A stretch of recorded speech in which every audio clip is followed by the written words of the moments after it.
Superintendent. Oh, okay. On his way.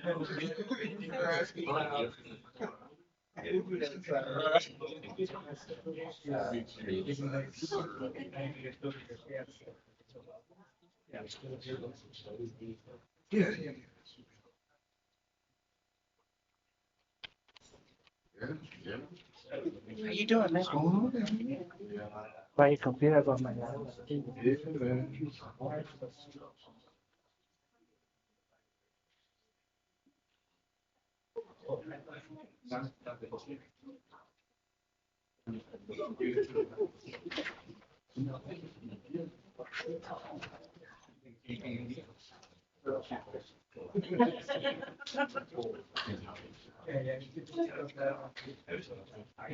she has access to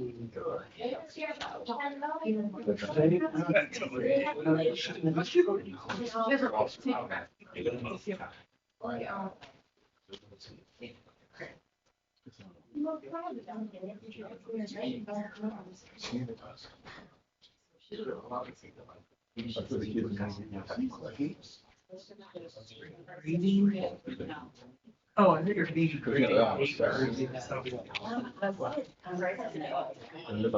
are you? Invited our summer school.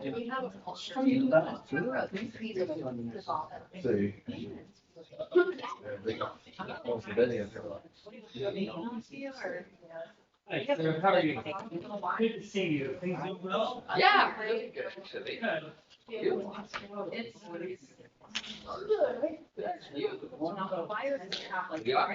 Make sure they know. What are you doing? What? Good. I tried to get out of here. So nice to see you here. I went yesterday, I was gonna take a picture of you. I was like, don't miss that. Well.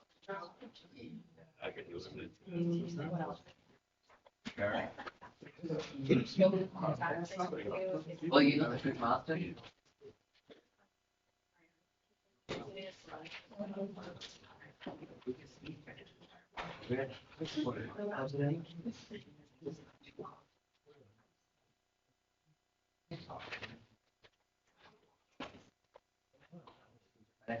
Diseño.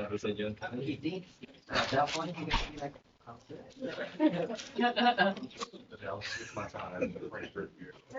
Or something.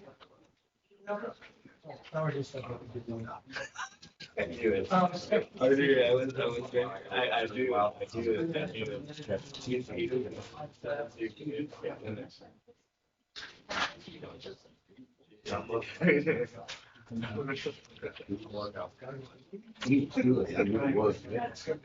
Oh yeah, I think it's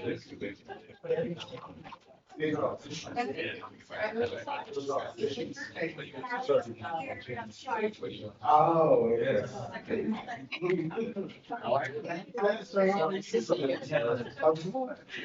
Surviving. Yes. Trying to live the dream.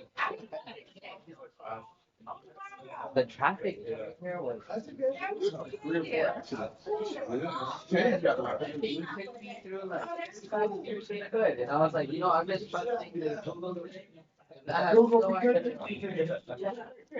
Oh. Well, you made it. No, you know how many degrees yeah, I don't know. Yeah. I know this is over my age, so you got them all. You have my number, it's over. Yeah. It's good to see that. It's fine. You should be able to. Yeah. I get but that's why Yeah. stop watching.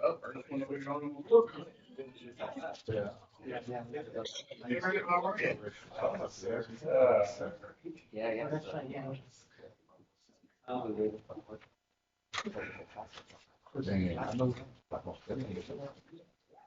Oh. Yeah, you can join the system. Yeah.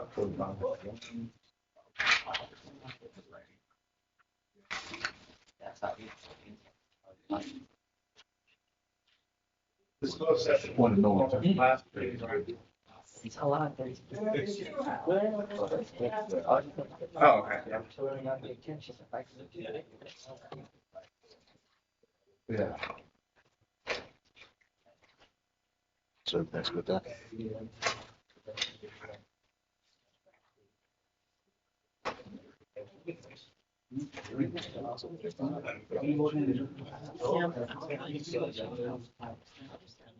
So check it out. Check it out.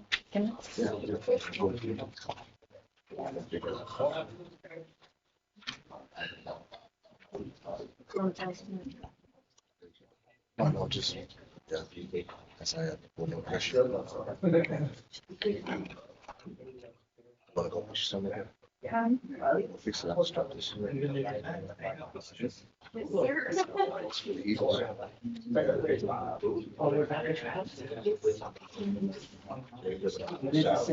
Oh, okay. That is.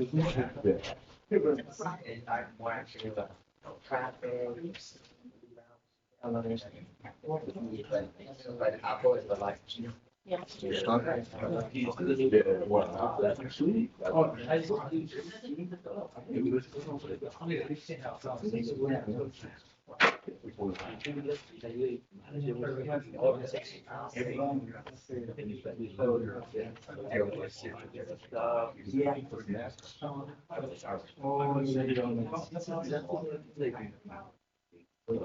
Your life.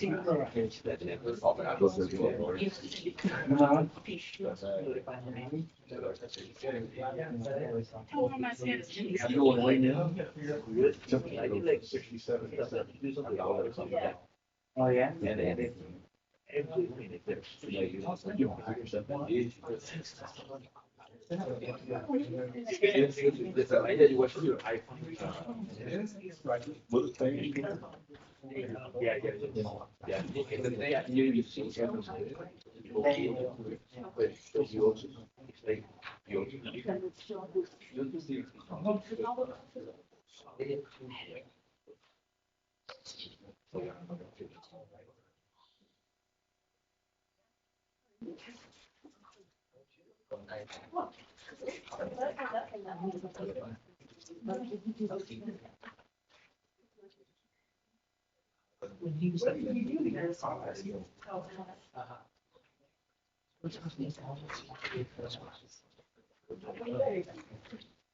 Because I we were like actually he wasn't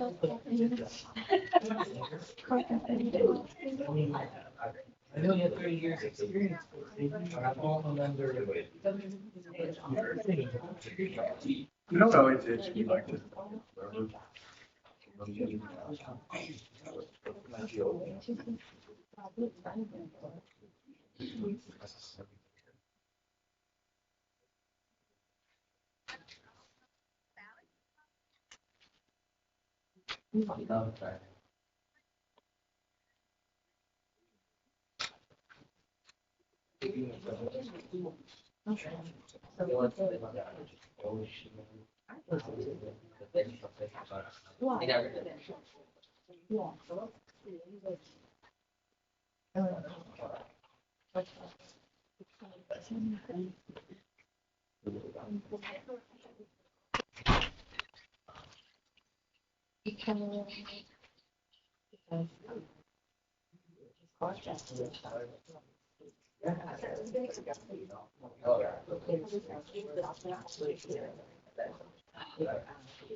It's a game. You do. I didn't put it. All right, let me find out. Okay.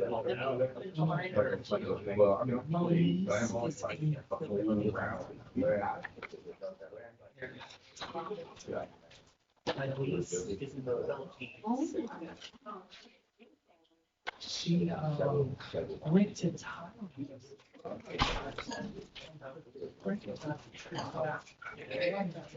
And my niece lives in the Philippines. Oh, okay. My daughter did.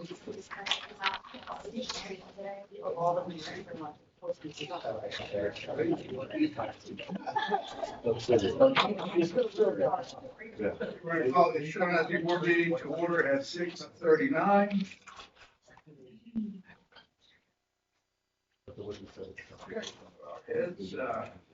Thank you, Father God, for bringing us together this evening. Thank you for allowing us to conduct the business of the school district. We want to welcome Dr. McCall to his first official meeting, and thankful that he is here to help lead our district with us, Father God. I ask that you grant us supernatural wisdom and guidance, Father God, as we make good decisions for our district and certainly all involved, our community, our students, our staff, everyone that contributes to Shawnee State. As that you watch over us and guide us, as we conduct our business here, that you continue to provide your shield of protection as we gather ourselves and make our way to our final destinations this evening. In Jesus' name. Okay, let the record show board members present, except for Ms. Miles and Ms. Palmer. And Dr. McCall will go right into reports and discussions. Yes, thank you so much, Ward. We do have 7 reports this evening, and so we'll start with our attendance waiver report.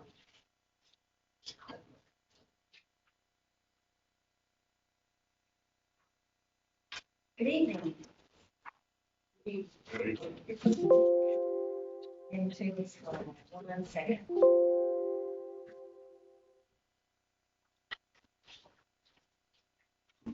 This is the down button. Okay.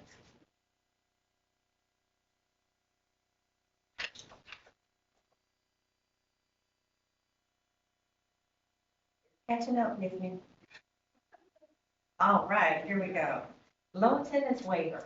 So this is really an informational item so that at the next board meeting, the board can take action if it chooses to approve our ability to present an application to TEA for an attendance waiver. It's a low attendance waiver for inclement weather.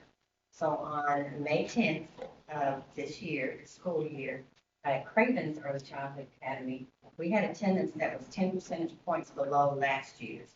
And whenever that happens, the state allows us to apply for a waiver so that attendance day doesn't count against us. And so I've just got some information here on the slide. It's pretty obvious that the parents decided to keep their babies home that day at Craven's. And so this will be an action item for June 20th. Did you want to go on to the next one? Does that matter whether we close schools early or is it just if the parents decide? Well, we can close school and we have those minutes that we had up, right? We have to use our minutes first for at least 2 of those days, and then after that, we can apply for a waiver. Good question.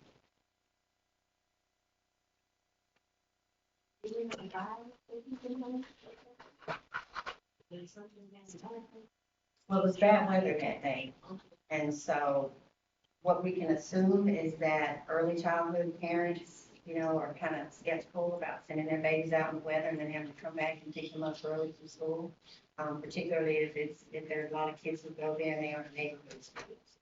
So it's better to pick them up early and take them home before we take attendance if we see that the weather is getting really bad. And our early childhood parents are more apt to do that than with the older kids.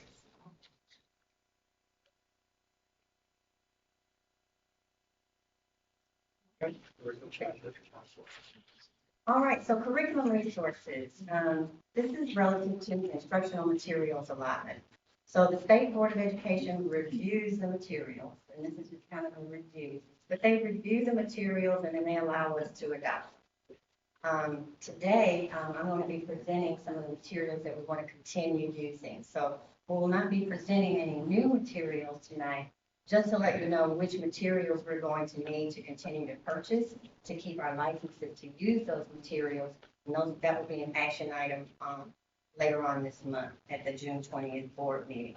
So just as a reminder, for the foundation curriculum, every 8 years, the TEKS will be revised. And so when the TEKS, our curriculum is revised, we need to make sure that we have resources and textbooks that keep up with those revisions. For enrichment curriculum, which I kind of listed that below, that's going to be languages other than English, health, fine arts, PE, those types of courses. The guidance for that from TEA said less often. So whenever they decide, we can purchase new materials through the instructional materials allotment, then that will come about, and then we can, they'll have a proclamation, and we'll choose the resources and bring those before the board. Now, each district gets an instructional materials allotment. That amount is determined biannually from the commissioner. So when it is provided to us, we know exactly how much it is we have to spend, and the funds become available every odd number of years. So that's how we buy most of our curriculum resources, is through this allotment that comes from the state. So let's look at some of the resources that we've been using that have been adopted and that we want to continue to use and purchase this summer so that we can keep our licenses. First is McGraw-Hill for reading language arts. That's for grades K through 5, and we also use McGraw-Hill for reading grades 6 through 8. You can see there what the 1-year cost would be for each of them. And most of this is in our consumable resources where the kids can write in them. There's some hard copies of some resources, and then there's some digital components as well. The fund source for this would be the instructional materials allotment. Mr. Dwayne has pulled the committee together, and we decide how to use those allotment funds. We can also use those allotment funds for technology as well. I kind of like to refer to the allotment funds as you've got all this stuff that you want to go buy at the grocery store, but you have a budget, and you have to make sure that everything you need is within that budget. And what isn't within that budget, the instructional materials allotment, we have to supplement with some of our own funds. And sometimes those funds come from our local budget. The next resource is for math and science. This is STEM Scopes. We purchased that from STEM Scopes. We bundle it together to save money to get math and science together at a cost of about $105,000. For math, we use this in grades K through 9. And STEM Scopes first became available to us in 2019. We found it to be really comprehensive. It's a hands-on. It gives kids meaningful math experiences, so they're not just learning math in a rote type of method. And so the next math adoption is not until 2026. So we'll be asking to continue to purchase our math and science curriculum until the new allotment becomes available for the math adoption. Like I said, bundled with that is science. Science, we use STEM Scopes for K through 9. It's been a resource that we've used as a primary resource for science for 8 years now. When we originally purchased, we purchased for 6 of those 8 years. Because like I said, you're going to the grocery store, you're buying everything you need, can't get it all right now. So we're going to buy 6 years so that we have a little bit left to do some other things with. And now we can come back and in a different year use our IMA funds to continue to keep this resource available to our teachers and students. For science, we also use it at grades 6 through 9 as a supplemental resource for intervention and accelerated learning. And then there's Eureka Math. This is a math program for grades K through 3. We use it specifically at Sika, Cravens, Garrett, and Monahan. And you may remember me coming before you a couple of years ago, right after COVID, talking about the CRIMS grant. That is the COVID Recovery Instructional Materials Support Initiative. And originally, this curriculum came to us for free as part of the CRIMS grant. As we work out of that pilot phase, the digital components are still free, but the hands-on things and the consumables that we want for the students are no longer free. And so this is what the $77,000 is to support those campuses with Eureka Math.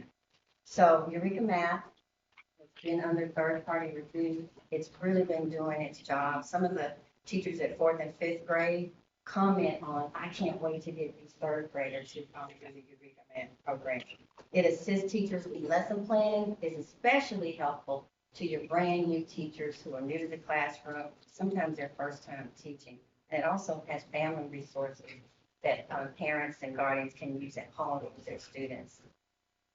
So just to recap, this will be an action item at the next regular board meeting. So we're looking at $278,000 instructional materials allotment for McGraw-Hill. And then for STEM scopes, that will be included in that. And then somehow my slide kind of got twisted during the download PowerPoint, I think. But for Eureka Math, we're looking at 77,000. We can still pull that from a T-class grant, which kind of pulled over the Crimsey information. So Crimsey started, the state shifted to T-class for COVID, and it still allows us to use grant monies to pay for this, to pay for these resources. So we're using either the instructional materials allotment from the state or the grant funds to continue to use these for a total of $355,794.69. So that will be on the agenda as an action item at the next board meeting. Do you have any questions so far about these resources or how we would propose to pay for it? Okay, we have some additional resources that will be shared with you tonight. That will come from the plan.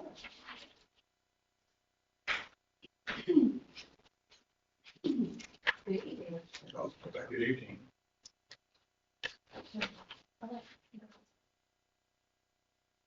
Oh. Yeah.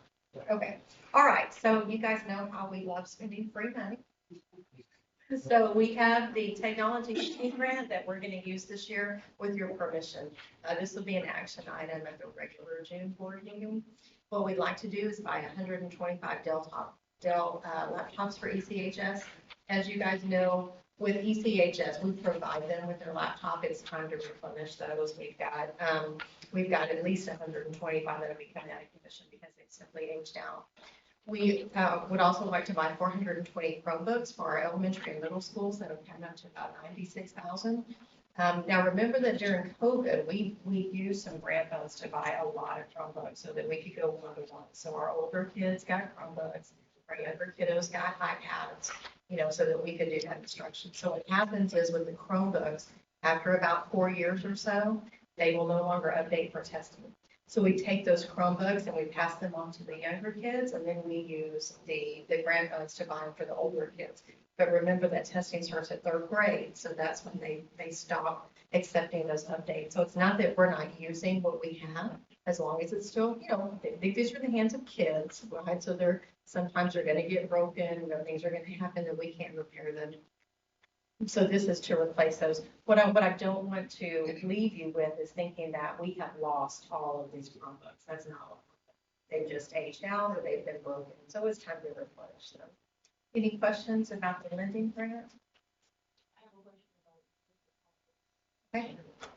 On what level do you guys keep the kids accountable for?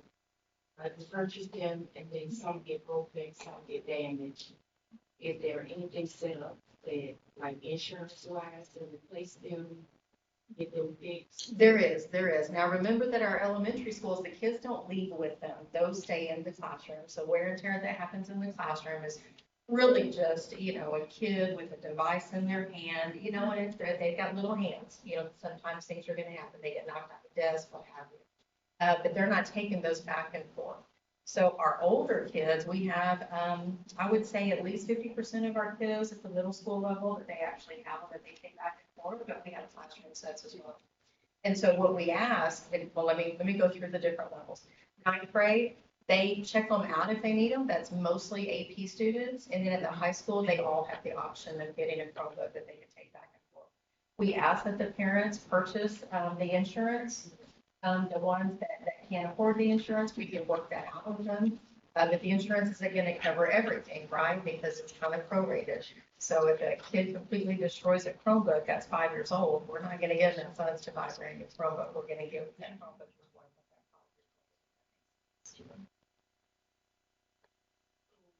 Do you have an example of what you learned previous? I can bring you an example. We have actually, Mike Arrington, who's in our technology department. One of the things we've added to his plate is for him to be the inventory manager for all of our electronic devices. He started that this year. He's right now working on the inventory with all of the campuses, and so I'm happy to bring those numbers back to you. But you know where all the campuses are, a lot lost their devices. So there is something spelled out for parents to be able to fill out and know where they need to send money, who they need to contact when it's time to issue. Yes, ma'am. As a district campus. Yes, they do have that because, my little cousin, Akil, we just did his insurance thing, cause he lost his laptop, and they do have it, because they also had that back when our kids were in school. As parents, when those kids were issued those laptops, we had to fill out that paperwork, and just like I remember when my kid damaged his, you know, we had to pay that deductible to get that laptop fixed, and they do have stuff in place for all of that stuff, so yeah. That's happened when it's checked out. Yes. It's issued. That's right. So is it gonna be on the campus level that they're gonna be responsible for checking them out? Yes, That's what they want to And know. We have to have insurance for this. recovery for, you know, they need to do the insurance, or will they have to contact district? Is that? it's all at their own. And so I liken that to in back to say the old days, so it's like 10 years ago, when we didn't give devices to kids, or even 5 years ago. You know, like with textbooks. Textbooks were issued by the campus. If a textbook was lost or damaged, the campus was responsible for collecting those funds. And so it's exactly the same procedure with the Chromebooks. Because really those Chromebooks are our textbooks. A lot of our textbooks are on that's for the house. Yes. Okay. Do you have any training on how they need to keep up with that, or do you have, does each campus have, is it cookie cutter for them to keep up with those, that inventory? Or Yes. they just set up their own way of keeping up? No, it's the same at all campuses now. It was not the same at all campuses until this year. So we have an inventory system that's used the same at all campuses, so we don't have different inventory systems out there. And then the insurance is the same at all the campuses as well. And now Mike Arrington, who we have put over our inventory for devices, he is now meeting with all of the principals at each campus to look and see, you know, what would they have in inventory, what they have broken, but also, you know, to ask the principals, have those conversations. Was this easy to use? What was challenging about it? What was easy? So that if we need to make adjustments, we can do it. Yes, ma'am. Mr. Rivas, did you have a question? No, you're good. All right, thank you. Thank you. Dr. Jeff.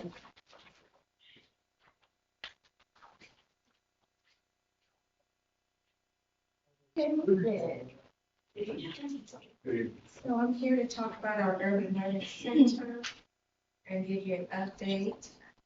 Down. Down.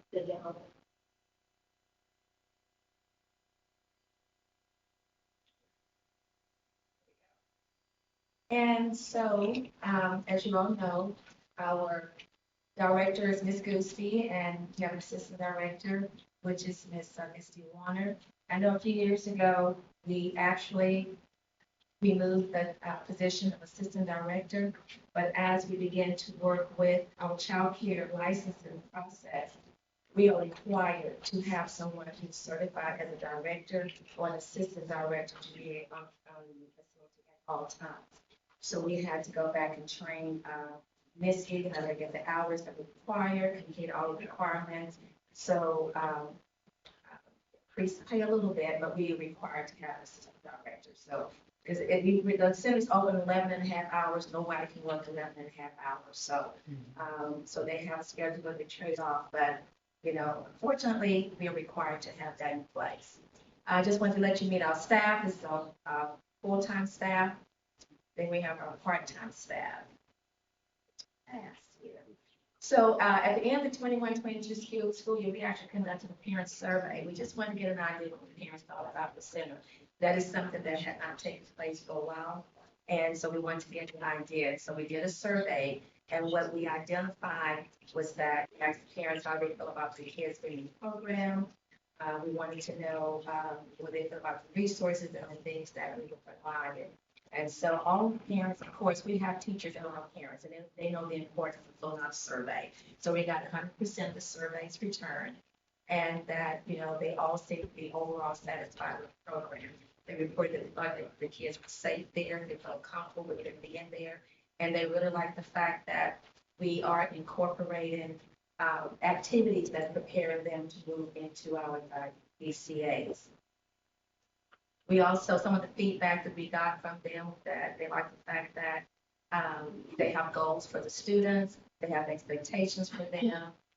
They said they love the ELC. They have 2 kids, grandkids who attended there. They like the interaction. They wasn't too happy with us during COVID because we had some strict guidelines we had to follow from child care license, and they were not allowed to come into the building, drop the kids off at the door. They understood, but of course, mom's smart, I want to take my baby in. But they worked with us without a problem. As soon as we were able to open the doors back to let them back in, we did. So basically, I'm not going to read all this to you, but it's just a very positive feedback. The only thing that they did mention that they wished the center was a little bit more centralized in the district, but we've had that conversation, and we know that's something that we would like to see as well. It just depends on funding. Here's our current enrollment, and how enrollment has increased and decreased over the past 4 years, from our infants to our before and after schoolers, and that before and after schoolers are a little low, unfortunately, because of an after school program. So we incorporated the ECAs because I wanted to help out the ECA parents. And so because of that, the students that work at SICA, were the ones that actually would attend the after school program with the ELC, actually participate in our program at Shirley Elementary, and it's free for our parents. And so we see it as a plus in one way, but then in another way, for the center, it wasn't quite a plus because it brought in extra revenues. Current enrollment, we have 41 students. As you can see the breakdown where those students come from, where their parents work. Then we have 2 students at the high school that have babies at our center. We have 7 paraprofessionals, 26 teachers that have children there, 6 administrators, and then, like I said, the 2 high schoolers. Some of the pros that parents love, they love the Brightwell app because the staff there can send pictures of the kids are engaged in what they're doing. They like that the schedule matches their school day schedule. When the teachers are in work, the center is always open, even on PD days. We also rate 3 out of 4 stars with the Texas Rising Star. My goal is for 4 stars across the board.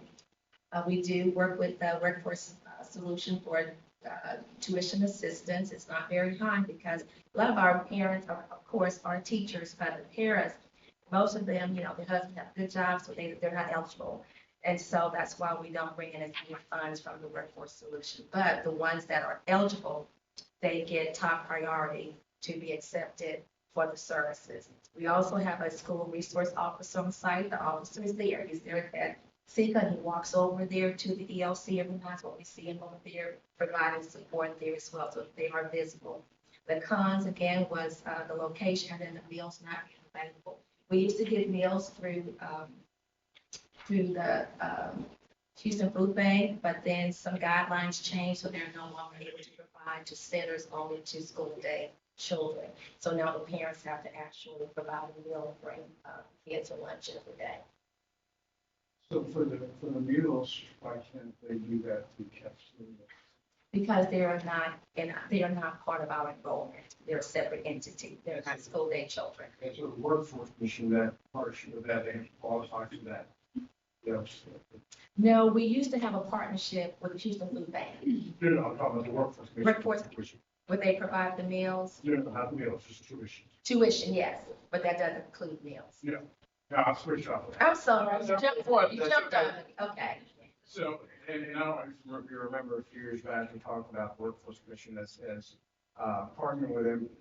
Does that help these students, or not students, but the staff that will qualify for the for tuition It- in their tuition, and it what is does. that rate? It does help, but it doesn't pay the full cost of what we charge, the full tuition.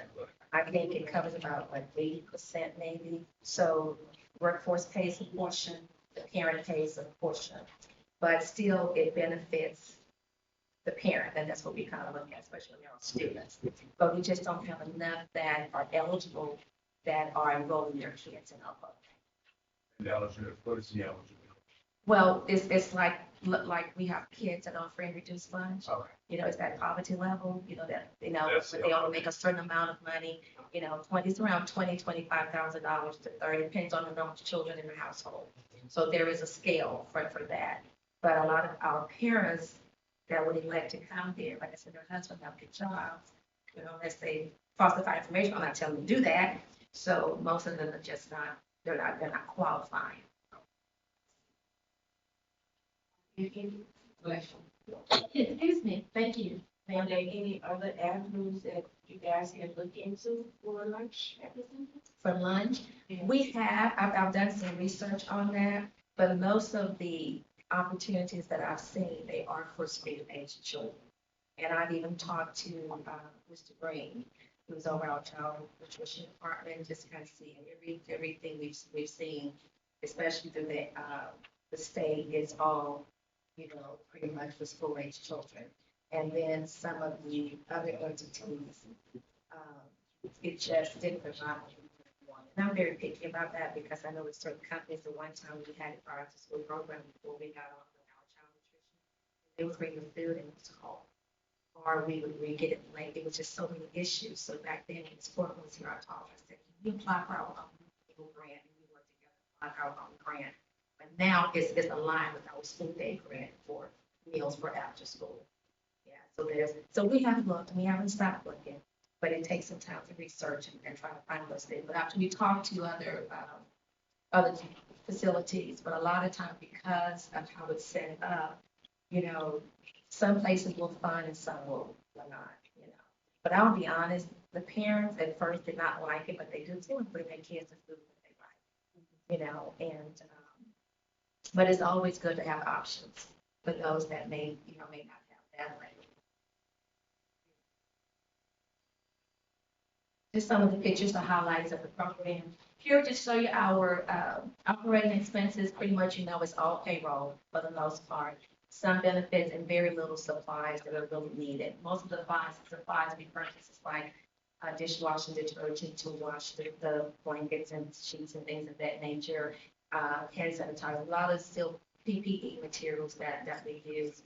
And a lot of our hands-on materials, we don't have to replace them as frequently as we do at the elementary. So we're pretty good with the supplies and things that we need, but most of the time, it's those type of things that we tend to operate. Currently, we've had a good steady flow of students in the program. We're being consistent. We have no missed tuitions. In the past, we really had to send letters to people that they work in the district, either pay the bill. And so, but this year we've not experienced that.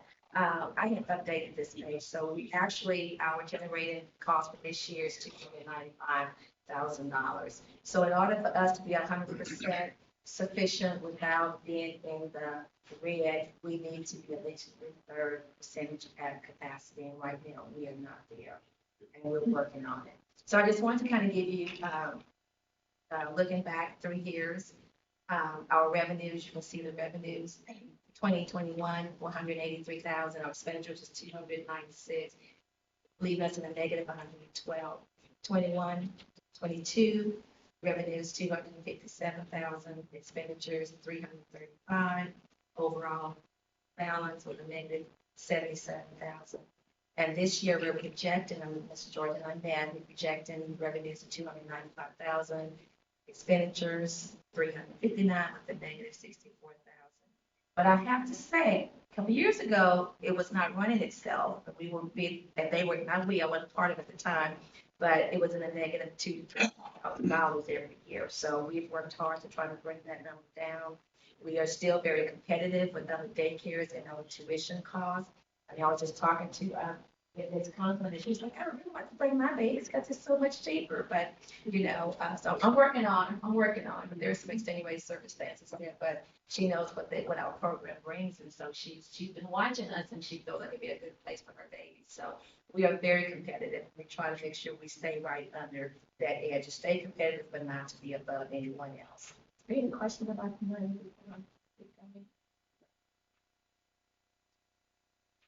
And basically, that's it. Ms. Gooseby would have liked to be here, but her husband's been ill, so she tries not to leave him alone too much at home, so she's his caretaker of the father. And so we love it. VLC is a great place to be. If you ever have a bad day, go over there and see the babies. And they will put a huge smile on your face. I just have two every time I go. They want to leave with me. I'm like, you can't go, honey. You can't leave with me. You got to stay. So they try to sneak out. But it is a really good place to be. One of the things we did add this last year were every 9 weeks the parents get a little developmental report card. We kind of did there's guidelines in the Frog Street. We're using Frog Street to match what they're using in the 4-year-olds and 5-year-olds. So when they leave us, they're prepared with that curriculum. And so there's developmental checklists, and we complete those on children, including the babies.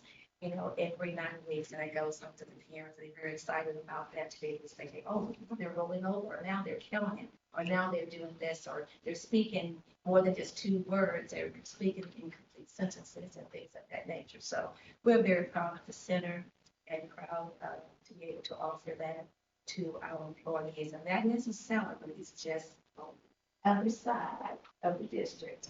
So, but I know you all are working on that. I do tell them the board would love to move it, but there's some things they have to do. But it's on their radar. So, are there any questions? Did I miss the tuitions rates? Oh, I did not put them in there, but they have not changed. And I can get that to Dr. McCall to send out to her. But they have not changed, I think, in about 3 years. Yes. So I'll email it to Dr. McCall tomorrow. You can share with the board. Because we can have a call. Could you also have qualifications? They just have to work in the district, or we even take grandchildren. So they have to be either the child or the grandchild of one of our employees or a student at a high school. That's the only one. Show. We take them all. Okay, anything else? Thank you. Thank you.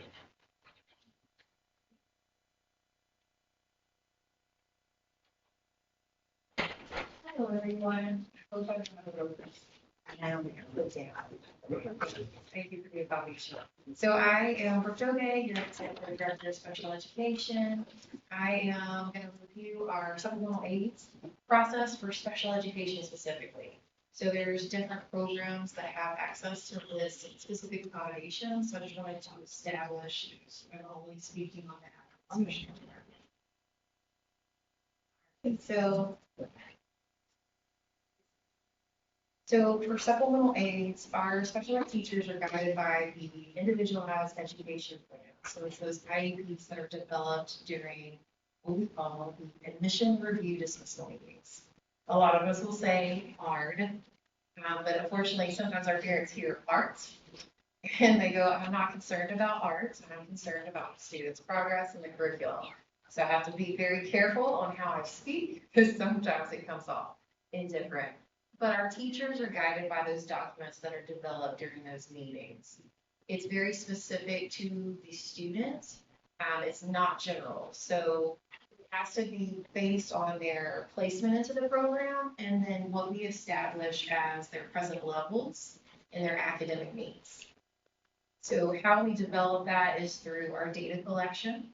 And then based on the data collection, we say, is the student responding to that intervention? And then if they are, is this a required supplemental aid for the student to make progress? So that's like the key. A lot of times we will do trials and say, would the students respond differently if we gave this particular supplemental aid? So there'll be times where maybe it's not listed in the student's IEP, but our teachers, special ed, general ed teachers will say, okay, let me try it with this student, see how that student responds to that activity. And if there is a difference at the next meeting, or we can have a amendment, we can add that supplemental aid.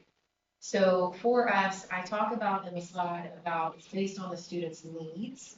Everybody's different, it's individualized, it's a key word in the first letter of IEP. So what I did was I gave you examples, this is kind of straight from our TEA guidelines, of what's acceptable on the state assessment.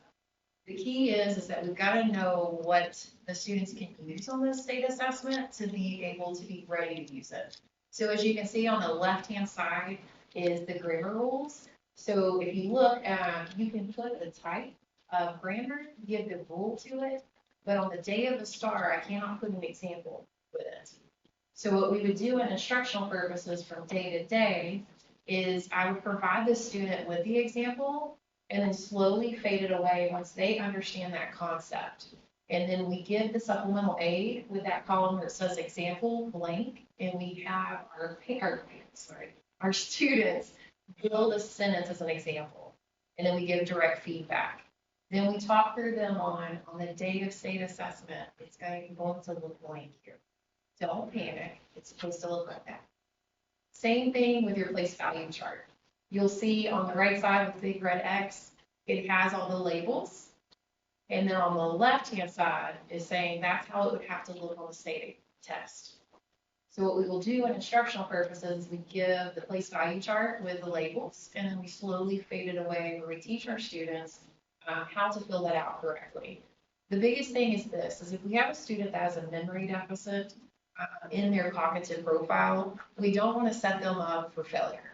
So if I know that the student doesn't have good memory, I'm not going to place the responsibility of memorizing that. So what we would do in that instructional practice, our special ed teachers, is during resource time, we do prompts and cues, and we see how that student responds. If we start to see that they're not able to fill that blank chart in, on state test, we'll upset the student, and they panic. And then what they'll do is select answers, hit the submit button, and the scores report, because I gave them a supplemental aid they didn't understand how to use. So I wanted to give y'all examples of what our parameters are from the state, but that doesn't mean we can't use it with a student on daily assignments and instructional purposes, kind of thing. So here we talk about what our levels of support for our general ed teachers as well as special ed.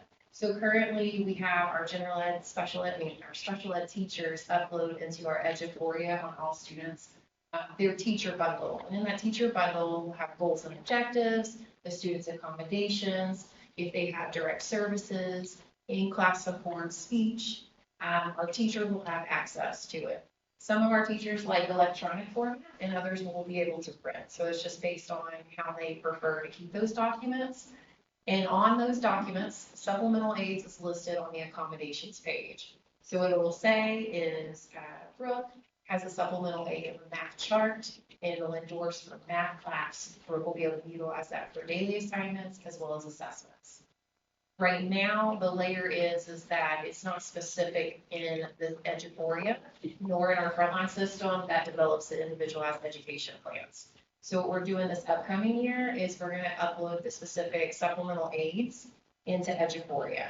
So when the teachers get their teacher bundle and they see that Brooke has a supplemental aid of a math chart, instead of she or he trying to decide which math chart it is, it will be uploaded in Eduphoria. So then it'll have that consistency for the teacher, especially at the beginning of the year when it's like, I'm not sure how the student learned that concept with the previous staff. So we're putting that layer in. I'm also working collaboratively with the frontline system to see if when we're in our admission review dismissal meetings, that when we endorse as a committee member supplemental aid, that program forces us to upload the supplemental aid into the student's IEP. So then if for some reason there's human error and we have a mishap and we don't upload that supplemental aid into Eduphoria, there's a safety net that it's also in the student's IEP. Again, we do this during daily instruction. We also utilize it for students' independent work as well as state assessment or daily assessments kind of thing. So I gave another science triangle. So as you can see on the left side, this would look what allowed on state assessment. On the right side is what it would not. So what we start off with is what is not allowed. And we introduce the concept to the student, how to utilize it with that particular question. And then we'll slowly fade away those prompts. So then they become familiar and be able to, on the STAR assessment, not panic when the triangle doesn't look the same as my daily instruction. So we're working on that. And then the last layer is, I just want to say that with supplemental aids, it doesn't take the place of instructing the student on the concept. It's just to support them to understand. The other thing I wanted to stress on these slides is during daily work, daily assignments and things like that, instruction, we can prompt the student. Hey, Brooke, remember when you get to this question, bring out your math chart and you can give those prompts. Now, on the day of the STAR assessment, that is not allowed. So even though I'd love to pull my ear or make a little signal, touch my nose to remind Brooke, I cannot.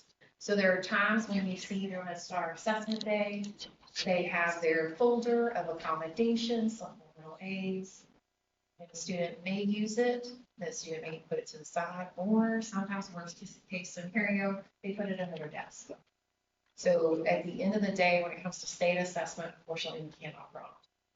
Daily, we can.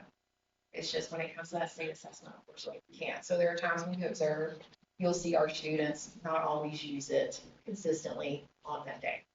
But they are familiar. It's just, we do have students that have test anxiety. Or that first question they get to, you're like, oh, my teacher did not introduce this. I don't know what to do. And they get frustrated.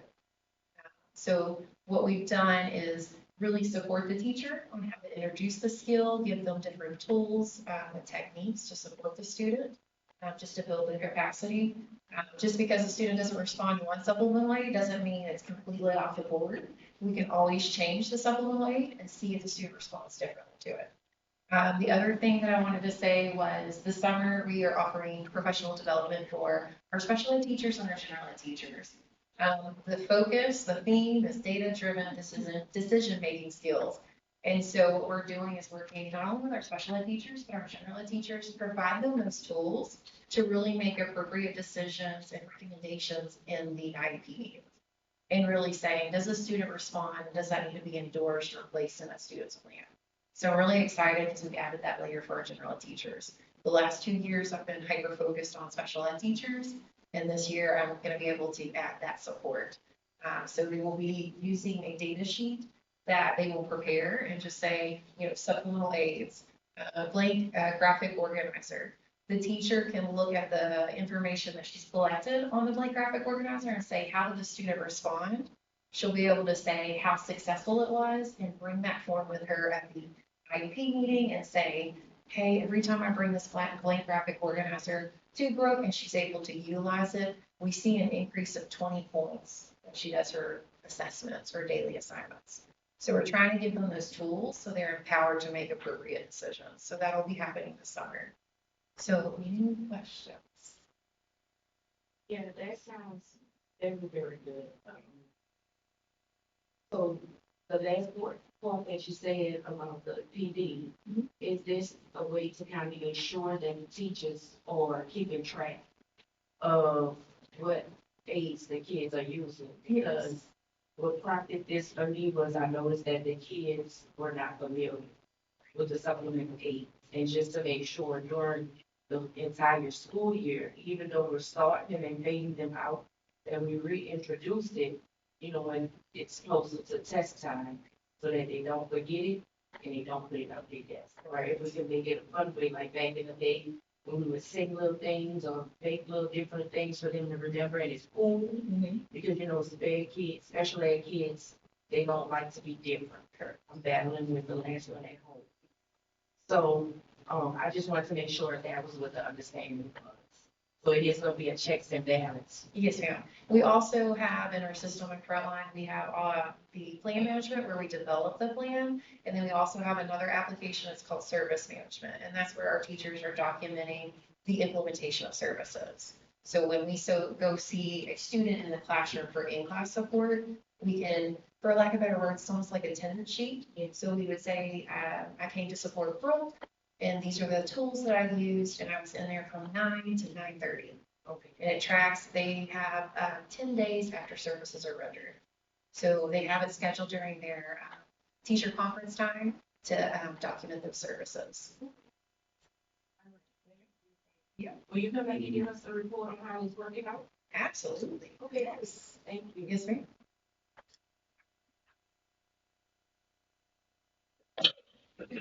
Everyone. You look amazing in that seat. Welcome. You participated, this is Leslie. Great. So I'm back. Hi. I'm here to talk about my very favorite subject, early childhood. And I want to give you an update on how our partnership with Healing Brains went this year. And we had a great year. Thanks to you guys for supporting us. These smiles right here, you can see these kids that are engaged in activities completely on their own are in large part due to your support of our early childhood programs.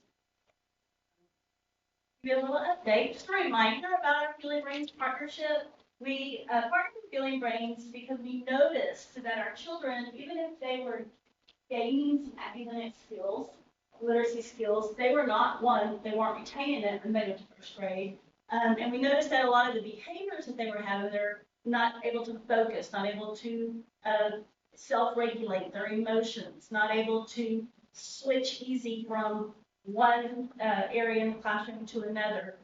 Those were not going away. As much as we were working with them and interventions and putting these in place, they were going to kindergarten with those skills, they would go to first grade and be here from those campuses.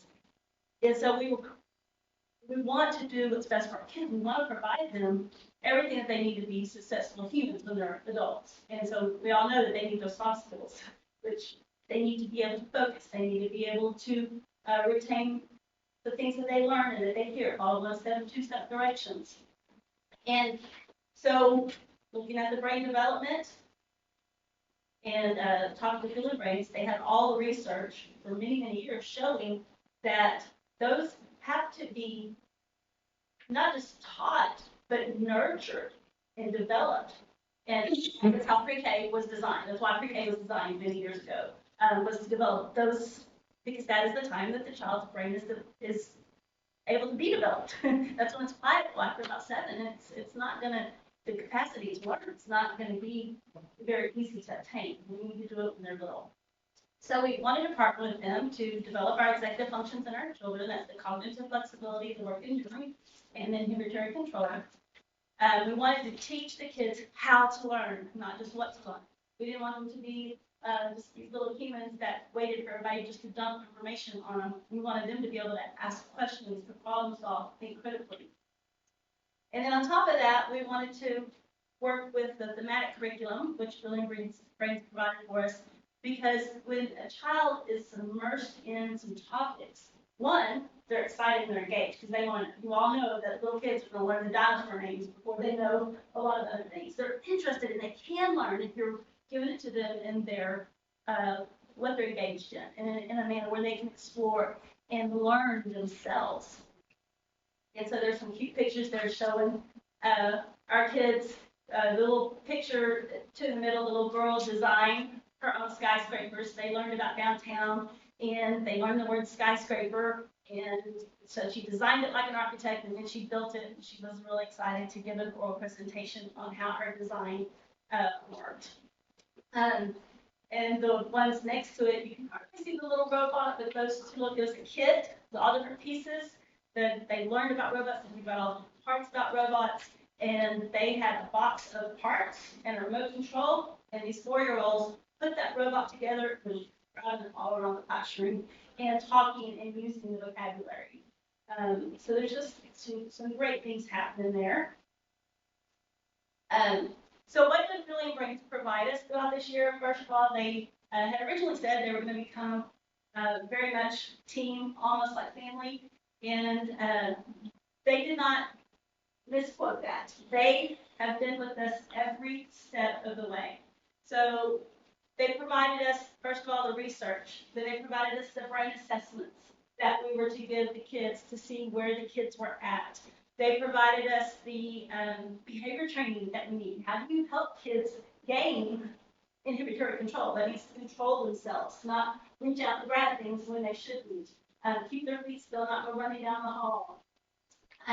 They provided us coaching and support, amazing coaching and support. We had people on our campuses, both ECAs, weekly, in the classroom, side by side with the teachers, with the kids, helping them learn how to fill these gaps in them. They provided the software, the intelligence platform, tells us about each kid, tells us what strengths they have, what weaknesses they have, and then it gives us activities and ideas of what you can do to build that gap that that child might have. They provided us the brain development, the thematic curriculum, and they provided tons of professional development. And they also provided some really nice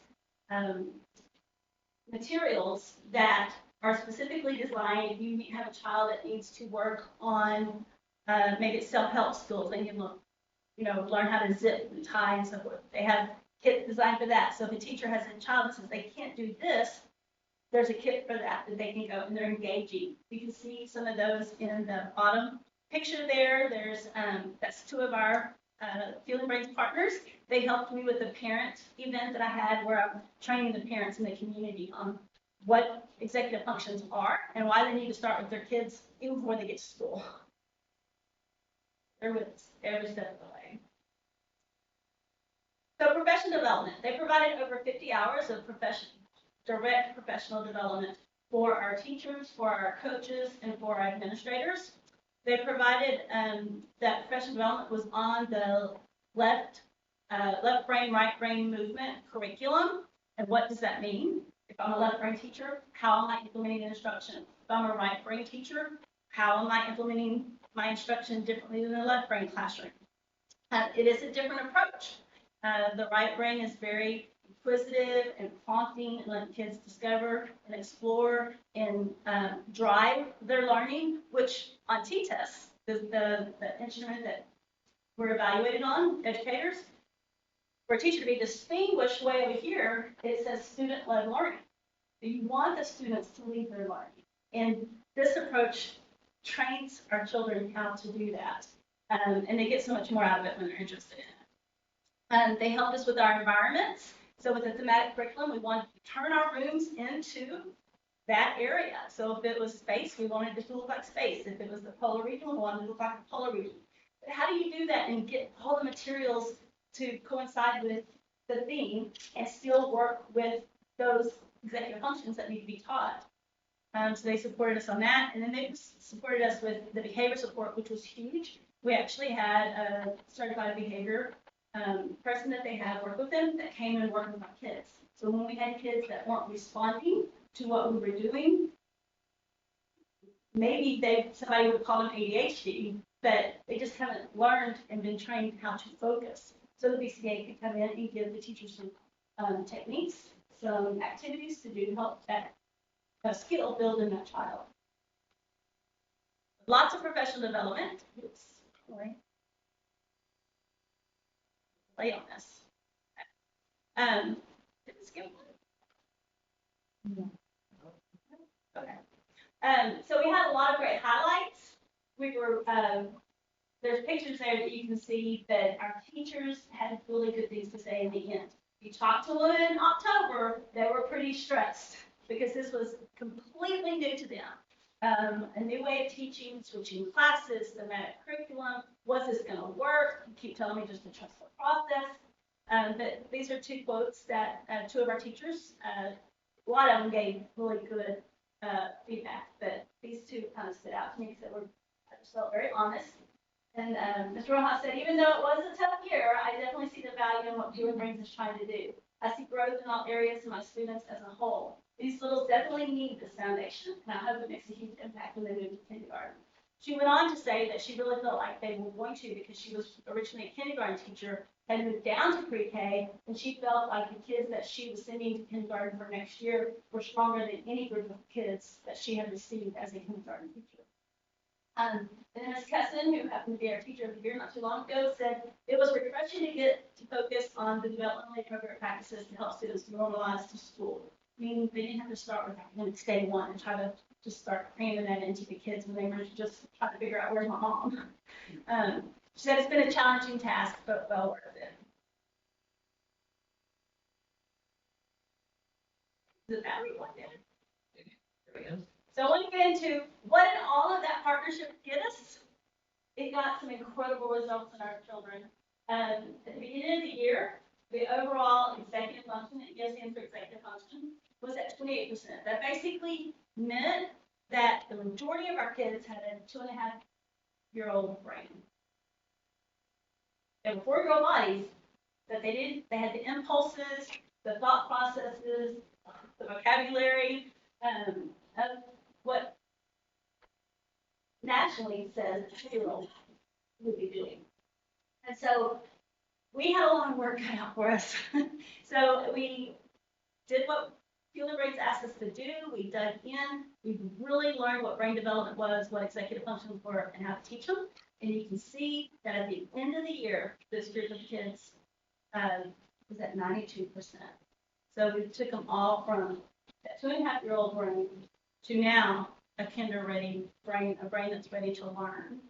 So that's already starting before they ever get to elementary school, filling in those gaps that we always hear so much about. So for our cognitive flexibility, we went from 28 to 92, the working memory from 23 to 91, and then inhibitory control from 21 to 93. We were very excited about those results. So what does this look like? We talked a little bit about the breakdown of where our students fall. So to make it easier to understand, specifically for our teachers, we gave each student the personas that you see here. So the 2.5-year-old brain is like a cub. They're playful, they're curious, they're all over the place. There's a little description there. And it shows you that at the beginning of the year, we had 289 cubs. At the end of the year, we only had 3 that are still a cub. And you can follow it down through the personas from squirrel to turtles to raccoons to elephant to dolphins, where dolphins were like it. So that means their brain has been enlarged. They now can focus. They now can ask questions, think critically, and they're ready to learn anything you put in front of them. We went from only having 14 at the beginning of the year to having 307. So we're graduating a lot of kids to kindergarten that are going to be able to hit the ground running. So as you can see from the side there was 207% increase in their brain development.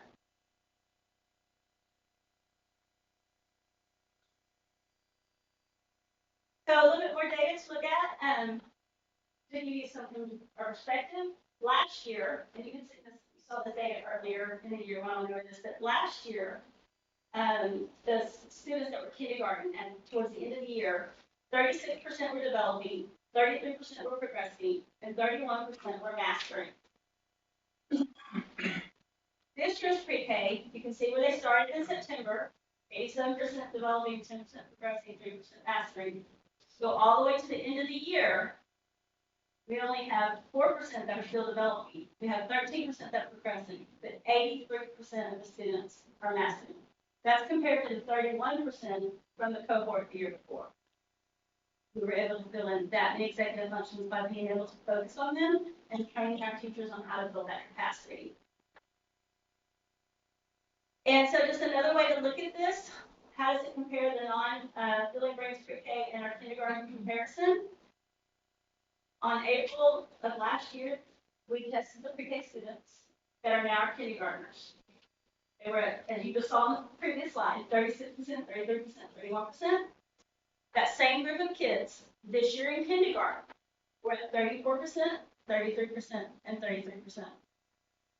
Basically, stagnant in executive function growth. So that concerns us because we've done a lot of work in pre-K. So how are we going to make sure that kids are growing in kinder and so that we don't go backwards, but that we're going forward with all of our kids, making sure that those small percentages that aren't those dolphin ranks get there, that our dolphins, that we call our dolphins, they're getting accelerated curriculum, they're getting maybe even first grade at some point, because that's what they're ready for. We don't want to see it like this. So what we would like to do, looking ahead, is we want to continue with pre-K. We're very happy with our results in pre-K. We want to continue to build our teachers and coaches' capacity to implement the executive functions. And we want to train all of our instructional assistants this year in brain development and behavior support. Because they're right there in the classroom, they're the second teacher. They need to know every bit of this and how to do it so that they're working with small groups, they're working with kids, and just that's a second adult helping these kids develop. They'll go even faster than they did this year. We would like to pilot executive functions in kindergarten so that we don't remain stagnant. So we would like to do that by implementing right brain and left brain teacher collaborations and training our teachers on building executive functions in the classroom and differentiating instruction of various student needs. You'll notice we're focusing on executive functions. We're not going to do the thematic curriculum in kindergarten. We'll use our district curriculum for that and focus on the executive functions, but through the right brain, left brain engagements. We want to provide continued training for all of our administrators who, by the way, are here tonight. Ms. Vivas, Mr. Leal, our principals wanted to come because they have been very invested, and we want to give them a shout out because our kids would not have been this successful had it not been for their leadership on the campuses. So, good job, guys. We want to also enhance and increase parent participation and engagement. I really firmly believe that our parents need to understand this as well. And I want to, not just when they start school, I want to get in the community more. I've had two successful parent events, I want to do more so that parents of 2-year-olds, 3-year-olds know activities they can do at home to start building executive functions. So they oftentimes think, oh, they need to know their ABCs and 1, 2, 3 to be ready for school. No, they need to be able to sit, they need to be able to follow the directions, they need to be able to wipe their nose, they need to be able to. And so I want to make parents aware of that as well. And Feeling Race has done a great job in helping us with our parent engagement activities all throughout this year. They have a parent university and a lot of resources for parents as well on the application. So what that looks like for pre-K, you see those kids there are so excited because they figured out how to put a tower taller than them. That took a lot of patience and grit because it kept falling down. But for the Feeling Brain software, that's the application that houses the brain assessments, the data, the activities, the report cards, many activities that we can and resources that we can get 24 hours a day. The Feeling Brains coaching is what I was talking about, where they're in the classroom side by side, weekly, providing support to the teachers, administrators, and they're also working with our campus coaches because the idea is to get all of our people trained, kind of like a trainer model, so that they're all able to continue for years to come. And then the professional development and behavior coaching. So again, professional development, our team can lead that. They got pretty good at it, but it takes more than a year to get really good at that kind of instructional delivery. Plus, we're getting all of our instructional assistants trained this year because even though they're instructional assistants, they may pay what the teacher does, but they do the same job. We want to make sure that they have every tool that they need to be successful at it. So that is for kindergarten. The total cost would be $284,070. And for kindergarten, the Feeling Brain software for kindergarten, again, it houses all of our assessment applications, activities, parent resources, is $87,500. The strategic planning, professional services, and coaching for kindergarten, because it is a pilot, it will look like it looked in kindergarten this year. And so they'll be there, they're pretty much there 24/7. We have a question, they ask. Teachers have a question, they answer immediately. They need coaching, they come. We need professional development, we need to understand the data, we need to understand they're there. And then the professional development is learning, again, our kindergarten teachers have to understand what the instructional practices are for left brain, for right brain, that people be that prompting where they're getting kids to be true learners and not just sitting there absorbing the information. What's happening with the kids there learning how blubber helps and what else not be told.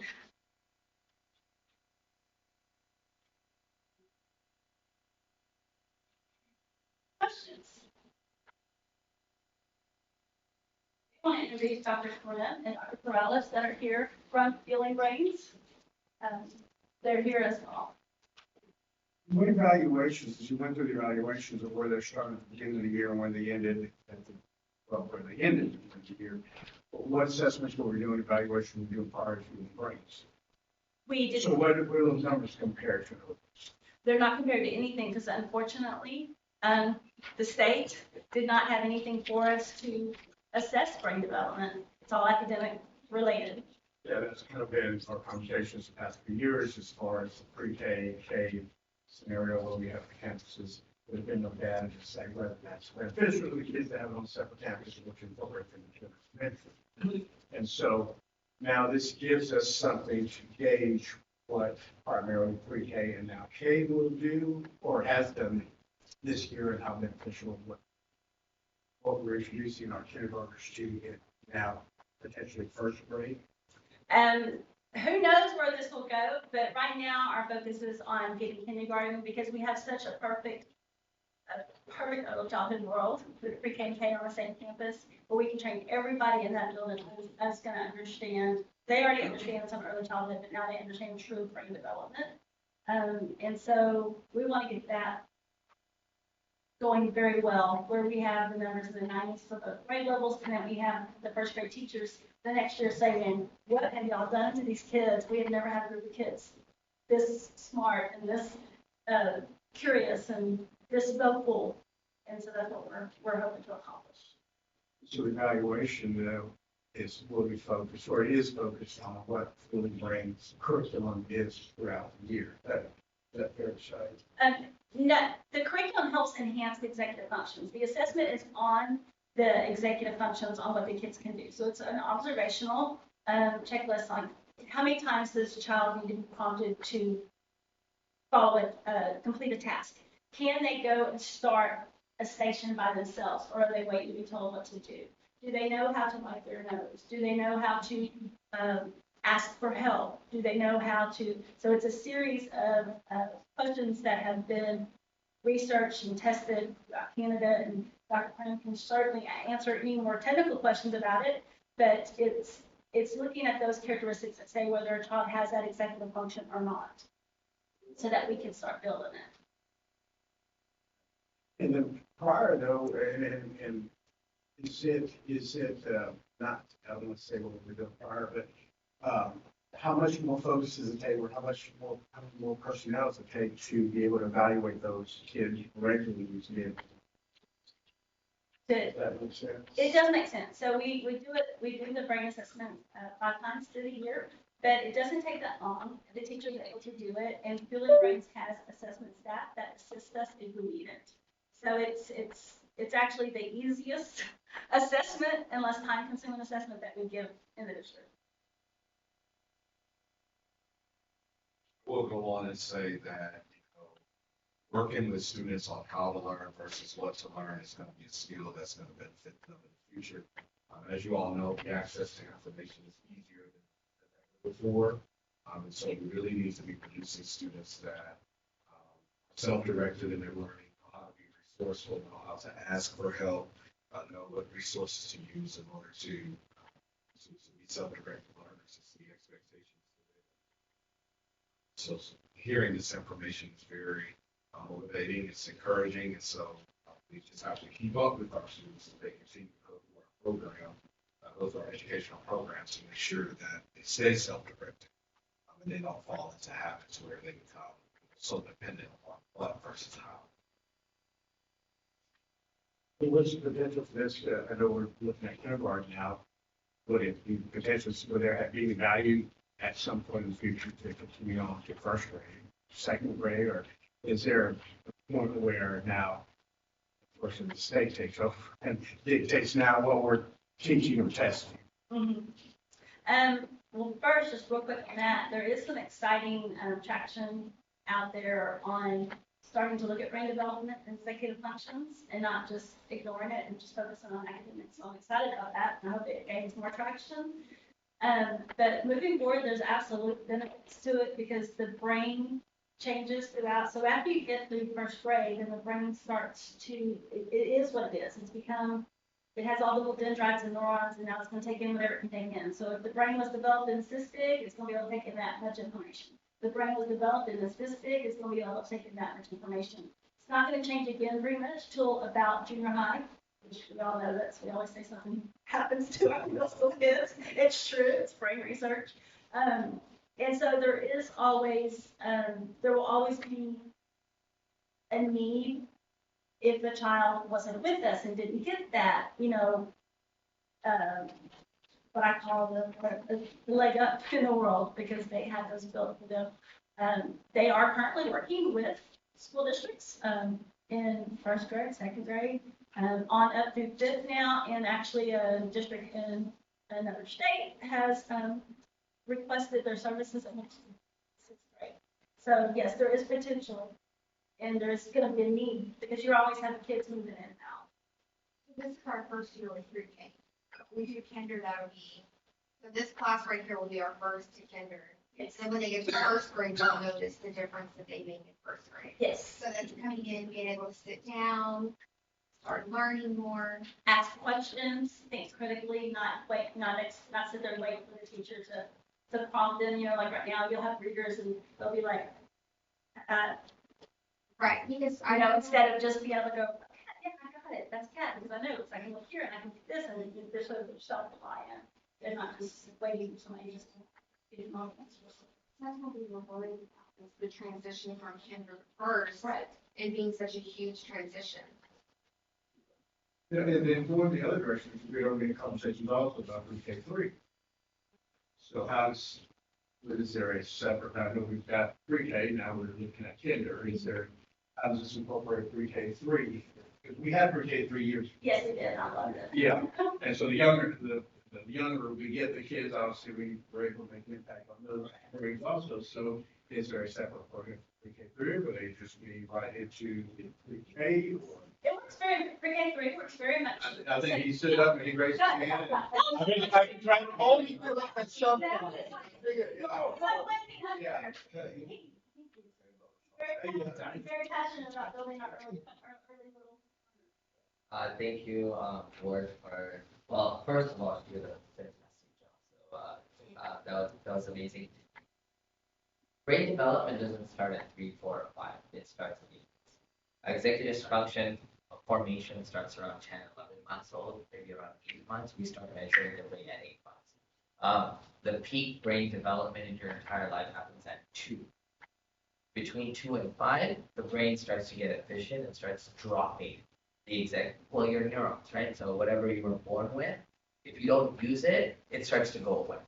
And if you weren't born with it, the nature nurture, if you're exposed to it, you may start to build some pathways, and those pathways are going to form. So the executive function assessment is not something you can train for. Most affluent parents spend 2 to 3 years, typically 20 to 40,000 a year, just to become an adult 3 years later. To put it in perspective, the only reason that we've seen data in low socioeconomic areas where you have this dolphin magnitude is because of adversity. In adversity, children have to think differently. They have to deal with yelling at home. They have to deal with no food at the house. They have to live with survival. And when they come here, they're also ready to survive and fight, but you love them. But when you don't love them and you take them with the diamond, but you just see the rock, not the diamond, they just start working with the rock. But what we're trying to do is find the diamond. And normally, because of parents that have affluency, they entitle their children. And so the children can't think for themselves. They can't wipe their nose for themselves. They don't know how to eat by themselves. Well, then that inhibits them later. And so then they don't have inhibitory control. And so what happens here is a testament to your principles, they even got selected to present in many presentations, is that they were dealing with a population that had 80, 90% gaps. And realistically, that would take years to solve. But because in early childhood, these children have not seen anything. They don't have trauma with psychological. They're not depressed yet. They don't have anxiety. So the interventions they put forward, which is just breathe, relax, let's get them normalized. That normalization between left and right brain is possible. So where we had those cubs, those are SPED indicators. Doesn't mean they're all going to turn SPED, but many of them will go for qualifications. And I could probably put my heart on my chest and look at the principals for them to know how many children they may have referred that they did not refer this year.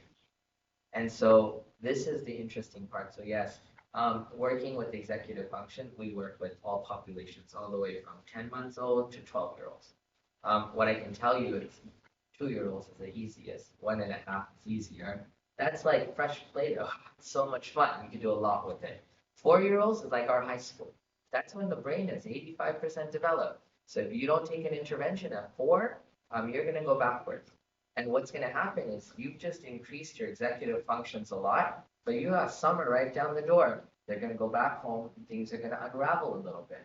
But where you started in the 20 percentiles, you're going to have a summer slide, you're going to have some regression. You may come back in and around the 70, 80 percentile. That's a leg up. And what we're doing is it's not only playing, it's not only sitting in a circle. These children, if you look at that picture right there, they're learning their letters, they're learning their sounds, but they're learning the concrete variable, like what counting is, what this means, how does this work? So the kindergarten teachers that came and observed the pre-K, because that was part of our transition, they were amazed at some of the literacy and math skills they picked up. They were doing consonant, vowel, consonant, which is a kindergarten T, and it was introduced just because they were vertically aligning up. So even your pre-K have now got some content exposure. What I'm really interested in seeing is that with the high fidelity that your leadership team has put in, I think that your kindergarten state model, what graduates look like, because you're going to cement the brain by that first grade. And then what we do typically in our programs that have first and second grade is we run a program that then looks at focus groups of children that didn't close the gap. So they have, we call them turtles. They're hard workers, but something's not connecting and they're just not able to think. Well, that's an RTI. But if they're a squirrel and they're behavioral and they're like Payson, they're not going to be able to think. And so we need to get them to slow down, concentrate, so we then focus them out. So hopefully by 3rd grade, when they come to high stakes testing, then you don't have to worry about the test. They just naturally do the test. And that's kind of the program of Feeling Great. So yes, we do work with all populations, but the older populations, slower growth, more focused intervention, smaller population, but we're trying to catch those children. And it takes years to kind of bring their brains up. It's just in early childhood, we have a higher advantage.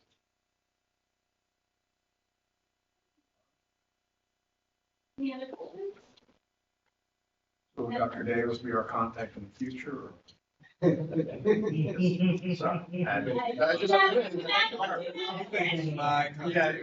kind I have a question. Yes, Dr. With this kind of brain, do you also work with kids like autistic kids? You said autistic, like Artistic. Like autism. autism. Okay. Autistic. Yes, this actually works. This works for all kids because it's brain. Everybody has a brain. Everybody's brain. Because the reason why I'm asking, because if, I was just telling Mr. Roberts, I love this because the little boy y'all see that, Keith Rose, comment, well, he's artistic. And his mom took him from me because, and the people at the school called me and they want to know his activities. So they told me the reason why he can't function on his own because he functioned for you. And I was like, it's like, yeah, he comes to you because you know what to get him, when to get him, how he likes it, which direction to go, this and that and up. So I didn't allow him to do for himself. When she took me, when she put him in a school at 3 years old, now he's able to do on his own without me having to do it. That's where, and I was also telling him, keep on educating yourself, educate kids. So I spoil their kids, but it came to mind when you was talking about the little ones, Miss Taylor's grandbaby, she's 2. This little girl can hold a sentence. She can complete sentences at 2 years old. And, some of the things she says amaze me, like this needs. She says, bless you, how are you? And, I'm like, so what are y'all gonna do the 3-year-old? Soon as y'all make some It really is when you keep kids and you spoil them and you think you're doing justice, you really doing them some justice. You're really not, because you're keeping them from developing their own minds and, and being creative on their own. So this is good. It's great stuff.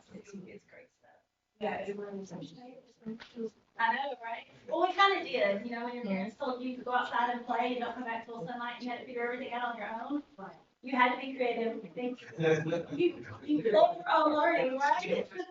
I was able to do I think this is a And it really needs to swing into the item for the next one. Thank you very much. Thank I you. appreciate your support.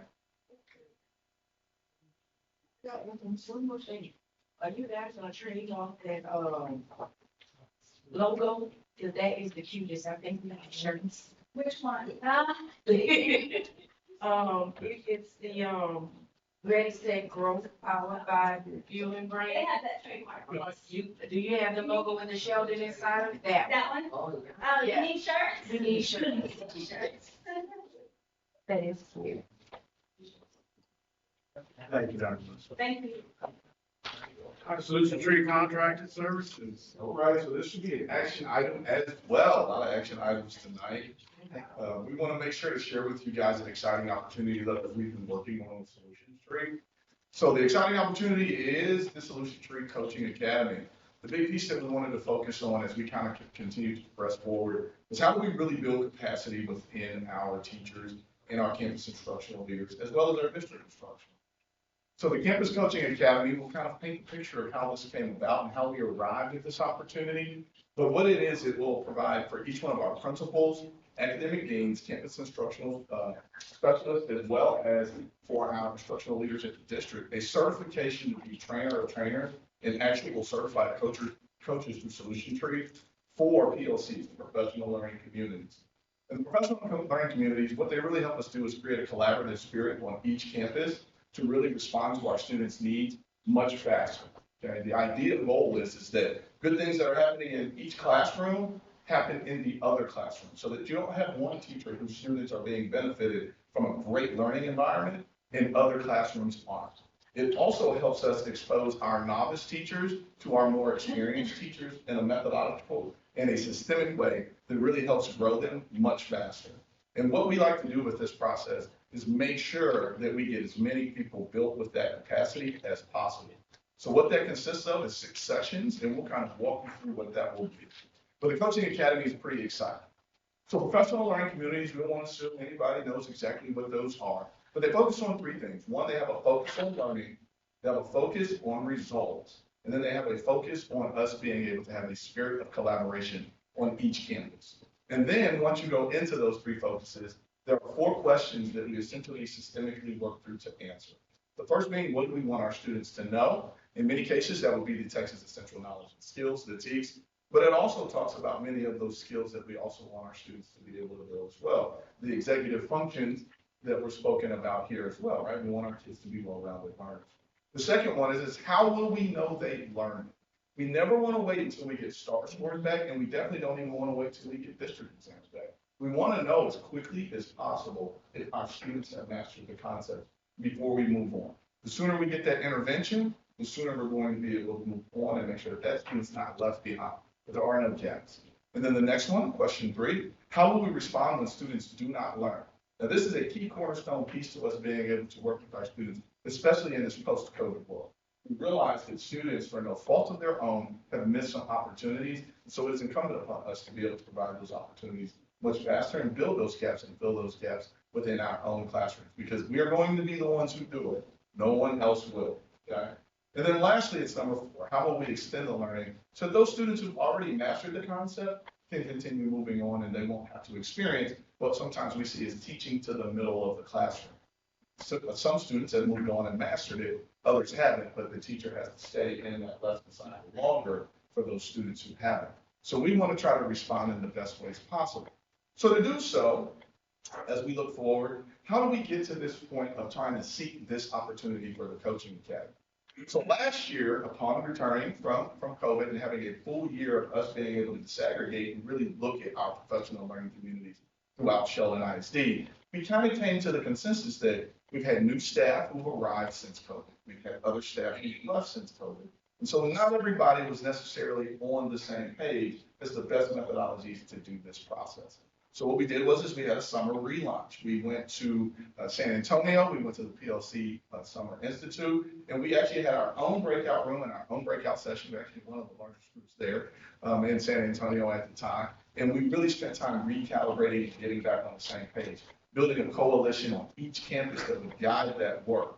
And so as we went through the year, we used coaching models, we used other methodologies of observing actual professional learning communities. We even filmed some to create exemplars to share with others. And what we came through was we decided to use a survey. The survey that we went with came from organizations at work. It was a research-based survey, and it focused on how do we guide this work over the periods of years to get to the point to where it's sustained. Right? The sustaining is what's most important. We don't want to form something and then we can't continue on that work and continue to grow. So as we went through that, we got our survey back, and we did our survey at each level. We started out with principals, then we went to campus instructional specialists, academic deans, principals, and then to teachers. And we broke down that data each time through that survey. That way we could notice the changes based on position. As we noticed those changes based on positions, one thing became obvious, that POCs have found value within our district. So truly goal number one was checked. The recalibration had taken place and we could see that work moving forward. Exciting to be a part of because you can see that work manifesting each and every day in the classroom as we went to the classroom visits. So then the next phase was, what can we do to propel ourselves to have a greater opportunity to help our students when they're not learning? Our teachers and our administrators had really gotten to the point where they knew what the kids should know. But what do we do when they haven't learned? So we had an idea after getting our survey that we would try to focus and pinpoint two areas. The second question, how will we know they learned it? And the third question, how will we respond when they haven't? And that will be our focus moving forward this year. So the reason why we got here was we called up Solutions Tree and we said, hey, we're looking for a way to really build larger capacity within our district and to make a good investment. Because typically we can go to PDs, but that's about a 3-day, 4-day, and then it's left to us to continue to kind of drive that work. But we wanted something that would really create capacity throughout the district, to create leadership capacity throughout our staff members, so that no matter who is in a professional learning community, there's someone who knows what should be happening. There's someone who can help drive and lead that work. And so when we began talking with them, we told them very specifically what we wanted to see their catalog of services because we weren't going to be sold on something. There was no need to be sold on something. We knew what we were looking for. So as we sat and talked with them, what we came up with was the coaching academy. And so based on that survey and our current data, we talked to them and they said, we have something very unique that we are starting to do and we're offering in the district. If you can get 50 participants, which we can get 50 participants, you can get at least 50 participants, we can offer you guys the opportunity to create certified coaches throughout your district. And so we began that work with them, ironing out what that would look like, looking at dates and resources, and then also talking with them about their best coaches and those who will respond to our needs the best. And so we've been aligned with a couple coaches. And the idea through this process is for us to be able to have 6 sessions. To have 6 sessions. 2 days in the summer, 2 days in the fall, and 2 days in the spring. And in between each one of those, our teachers will, and our administrators will go through a process of self-evaluation, and they will be able to continue on learning and coaching. So our coach will be working with them throughout this process. So they won't have 2 days and then nothing until the next 2 days. We will be in conversations and we will be having tasks that we will have to do because they are seeking to be certified. So it does have requirements that will have to be met. Each one of them will get the learning by doing book, which is an excellent book study. We've been using that already with our principals, and it has been very valuable. On our recent feedback session, that was one of the things that they enjoyed the most this year in our own principal PLC, is being able to be led through that concept, the concepts within that book. They will also get a concise awareness, the frequently asked questions. It is an excellent book. It points to videos that they will have access to. And it really gives them that on the job, just if you got a question, this is a resource you can go to. And then the next piece is they get their coaching participant binder, which has all of the resources that you can get from PLCs, from solution tree, from data breakdown, all the way to how to break down lessons. And so it's a really good resource. And then lastly, their PLC toolkit. So we are seeking permission to be able to participate with 60 district level and campus level administrators and teachers, right? Campus instruction specialists. And it's a real similar cost. It's kind of cut off again as it downloaded, but it's a similar cost to what it would take for us just to send those same people to just 3 days of Summer PLC Institute in San Antonio or in Dallas, if we were to send them there. So it's about the same cost. Except we just get a much richer and deeper experience with them. And again, they do get a certification that they would be able to continue to use within the district. Any questions or concerns? I know I need to a lot of information. So these days already on the calendar for the PD days? Yes, sir. So they are already pre-negotiated because they're a national company, so they can't just kind of, so we had to negotiate a day here and a day here. And with the coach especially, right? Because once we identify a coach that we want to work with, then we kind of have to work with their schedule as well, because we're not their only client. But they are already in the set in stone if we choose to prove it. So, And then the days for whoever the participants are those days set in our calendar already? so some of those days will be work days and some of them are professional development. Yes, sir. So we try to make sure that we have the campus coverage when they're actually on campus, like school days, because some of them will have to be on school days. It's just the nature of having to have it in the spring and in the fall. Yes, well, so the positions that we have that won't require substitutes, it's just kind of moving some of our other district level staff members around to be available on campuses. Yeah, so yes, sir. Great question. We have a question. I just want to make sure they understand that, for lack of better words, it's more of a checks and balance, kind of like you do your homework, I check it. And I understand I tell you what you want. And we go back and work with it. This is more of a modern day checks and balance to help the teachers and the staff to understand how to do that with the kids. Is that correct? Yes, ma'am. So it's a little bit of both though, right? Because the model that works through professional learning communities is that if we grow the teachers, then they will grow the students, right? So you can only give what you have. And so the big piece that we've been lying in that is it allows us to identify much faster when students are struggling with concepts within their homework, but not just homework, right? Right. If they're struggling with things like if we're doing warm-ups, or how do we even, sometimes teachers who come in and learn knowledge, they don't even know how to really pull that information out yet, right? So rather than that happen for 6-7 weeks until they get it under their belt, they're getting that within their professional learning community much quicker. So they can identify it quickly. Yes, ma'am. Yes. Like when we're doing classwork, I can kind of key in, it's going to teach me to key in that this child is not getting it. Yes, ma'am. Gotcha.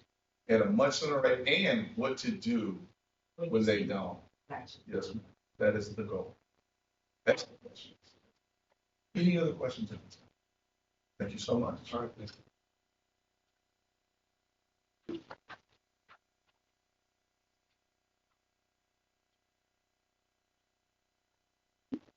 Okay, so I'm jumping in front of Abraham tonight. Watch it. Yeah. I mean, get me. Gotta get him before he talks about money. So we're gonna talk a little bit about just where we are with bond and facilities. So.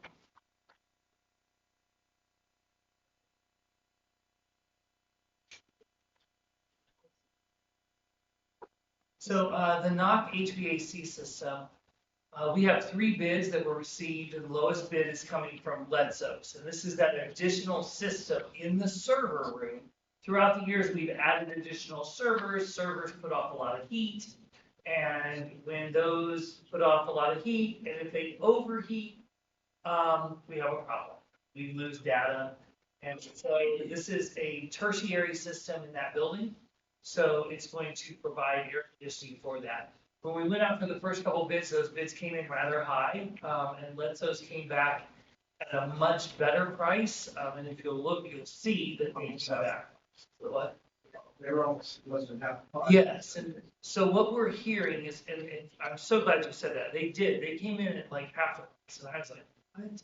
Why is that? Well, what we heard is that when these bonds, the last time we went for bonds, 75% of the bonds passed, and some of these companies don't have enough project managers to cover that, so they're going for a premium price right now. But Letzos, was kind to us, and so we're like, great, you're gonna give us a good price, we're gonna move forward with it, because otherwise we were gonna have to pause. That was above where our price point was for this project. So really glad there, but I want to let you know that I put these on the board agenda tonight for action. I will not be here at the board meeting. I'm going to take something called vacation. So I'm putting these on the agenda tonight. Also, the Crenshaw Stadium, we received a proposal for new lighting. And if we move forward with this proposal, we can get this completed for the fall, so that we can do that. That will change the lighting at Crenshaw Field to an LED system, okay? We did talk earlier about the baseball and softball fields at McCrary Field, looking at that. We actually replaced the lights and ballasts at that field, both of those fields 2 years ago. And so we felt that it might be more appropriate to get a little bit closer to end of life for those lights before we look at replacing them, rather than, replacing those 2 years ago and now turning around and spending additional taxpayer money. That it might be better to use those for a longer amount of time until we get a little bit closer to end of life, so that we're just good stewards of the taxpayer dollars. King Middle School, just to let you know, those rooftop units there, that was at the old Early College High School and the 6th grade building, which is what used to be the annex, which is what used to be Parkway. Those rooftop units are on order, so we're looking at October for delivery for those. Next, the 9th foundation. In this building, we've seen some foundation concerns. We've had those investigated, and what we've been told is that they are not structural concerns. They are cosmetic concerns. They are recommending one of two things. One is coming in and injecting like a foam that will raise this up to a level area. And they can't guarantee that, you might not have to come back later and do that. But they feel like that could do it because it is just cosmetic.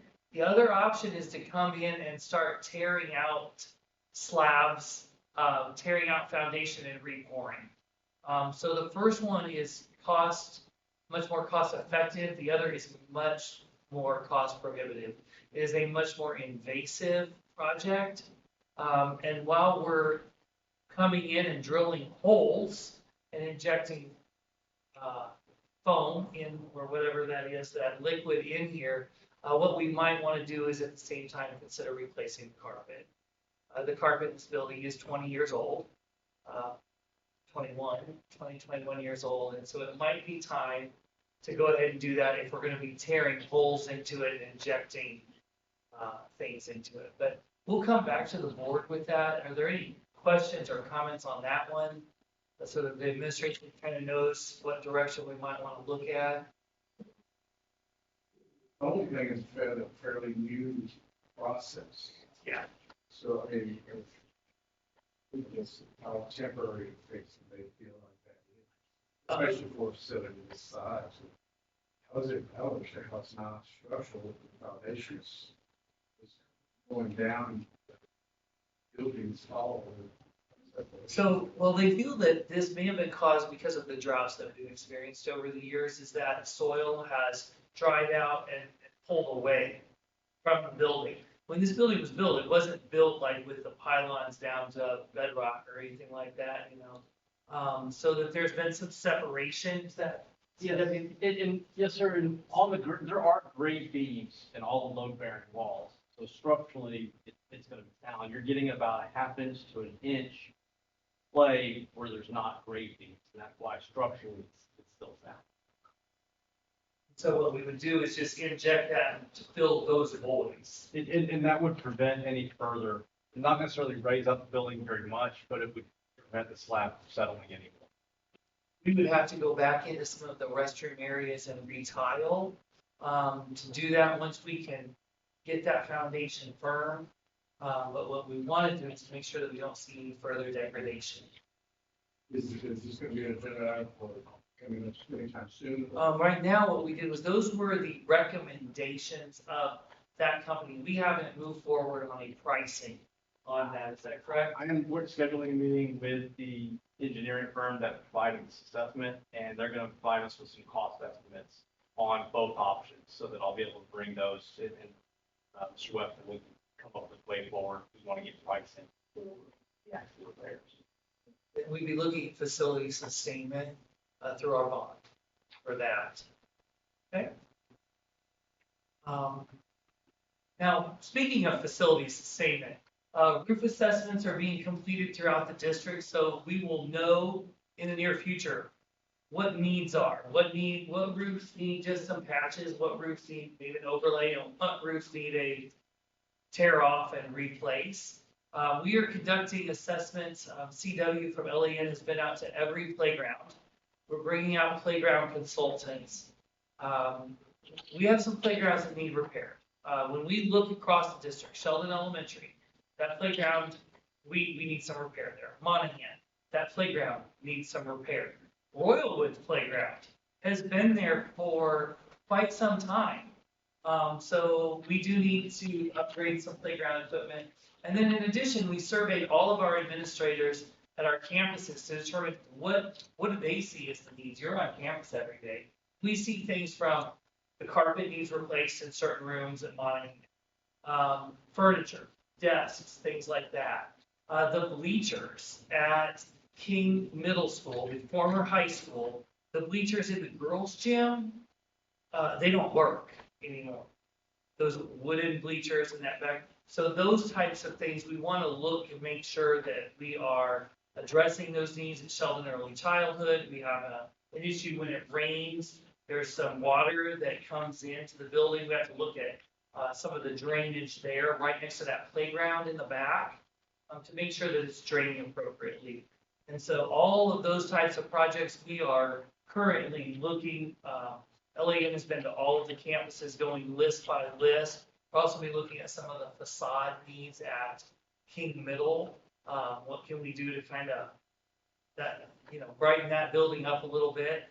We know it's served us many years, and we need it to continue to do so. So that's kind of where we're at on facility sustainment. And as far as our 9th and 10th grade campus, we have, of course, finished our program of spaces, and then we brought that contract to the board. The board moved forward with an architect, and that is going very well. We're finalizing all of our classroom placement and our adjacency. So if you have a lab for health science, then you need to have the classroom right next door.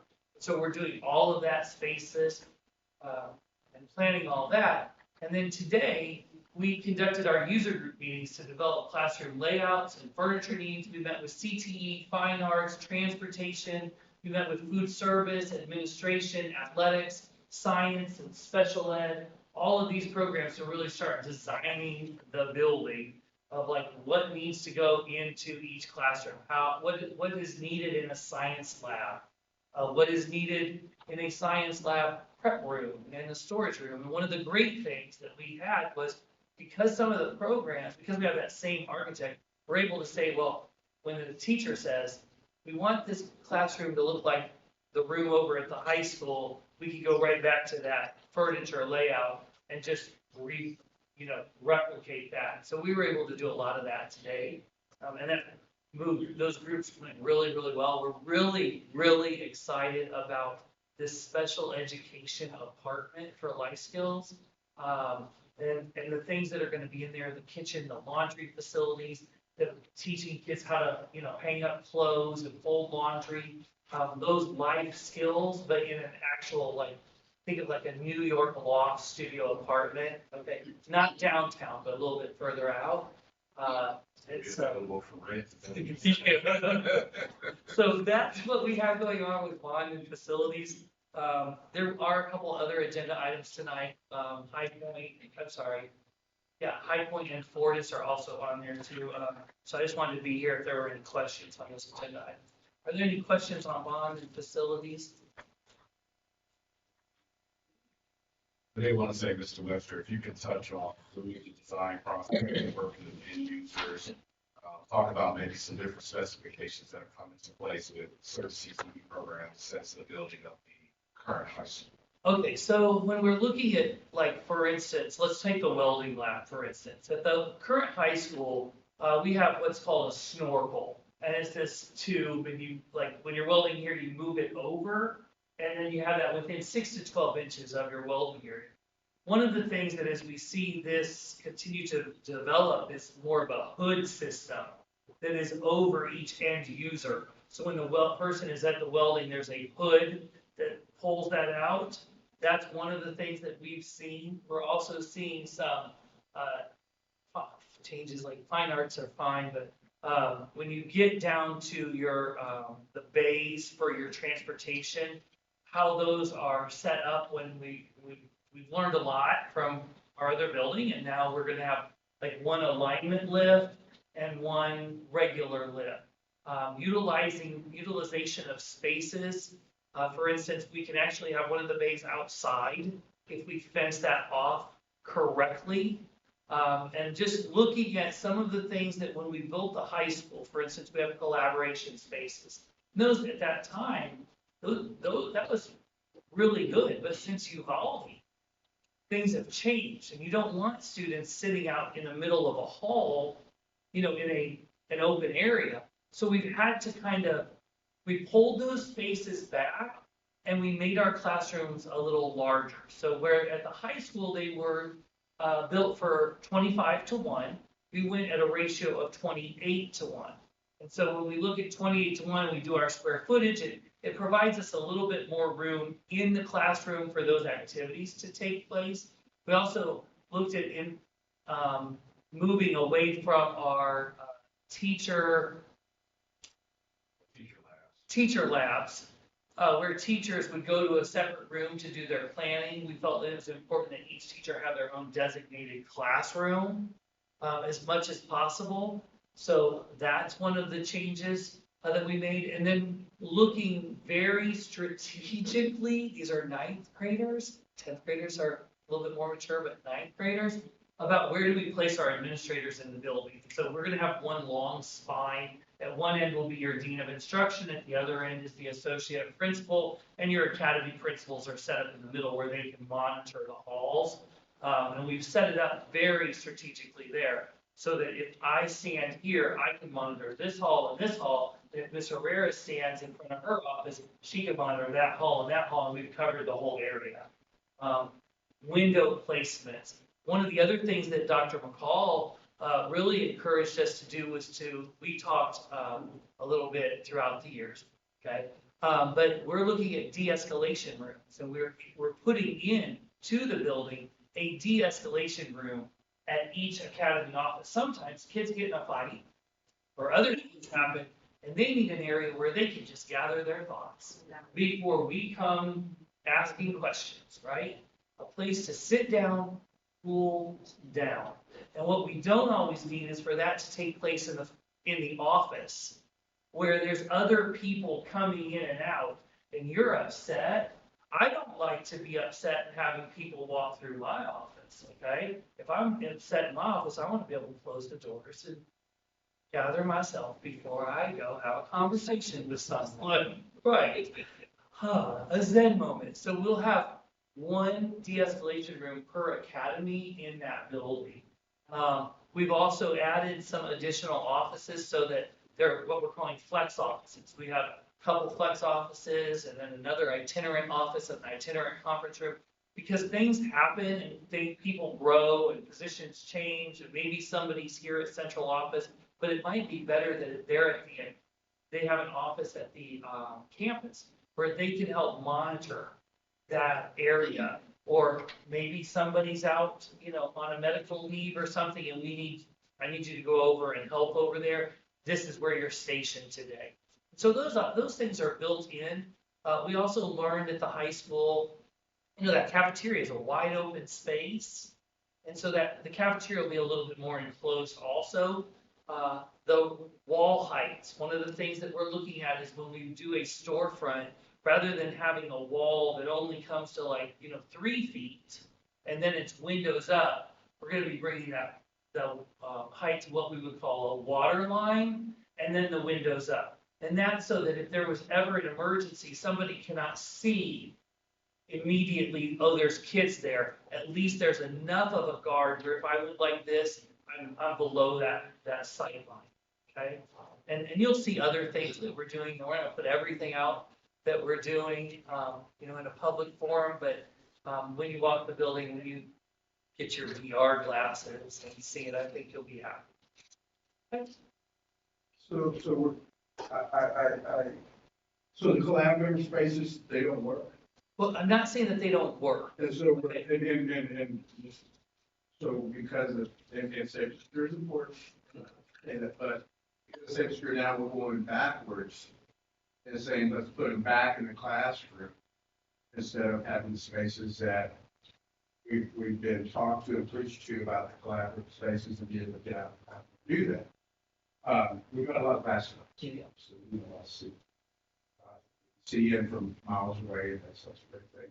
But as we continue to adapt and make changes that are maybe not potentially what the best are for education purposes, and security, maybe we adapt. And like I said, you talk about the walls and height, and I'll give you Sheldon, ECA, for example. In front of that building, there are windows that are about that wide, and you can't see outside. And as some of my kids went through that campus and others that, they felt like it was a prison.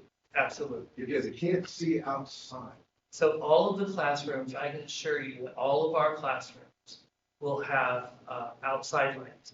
When we design the rooms, all of our academic classes have windows.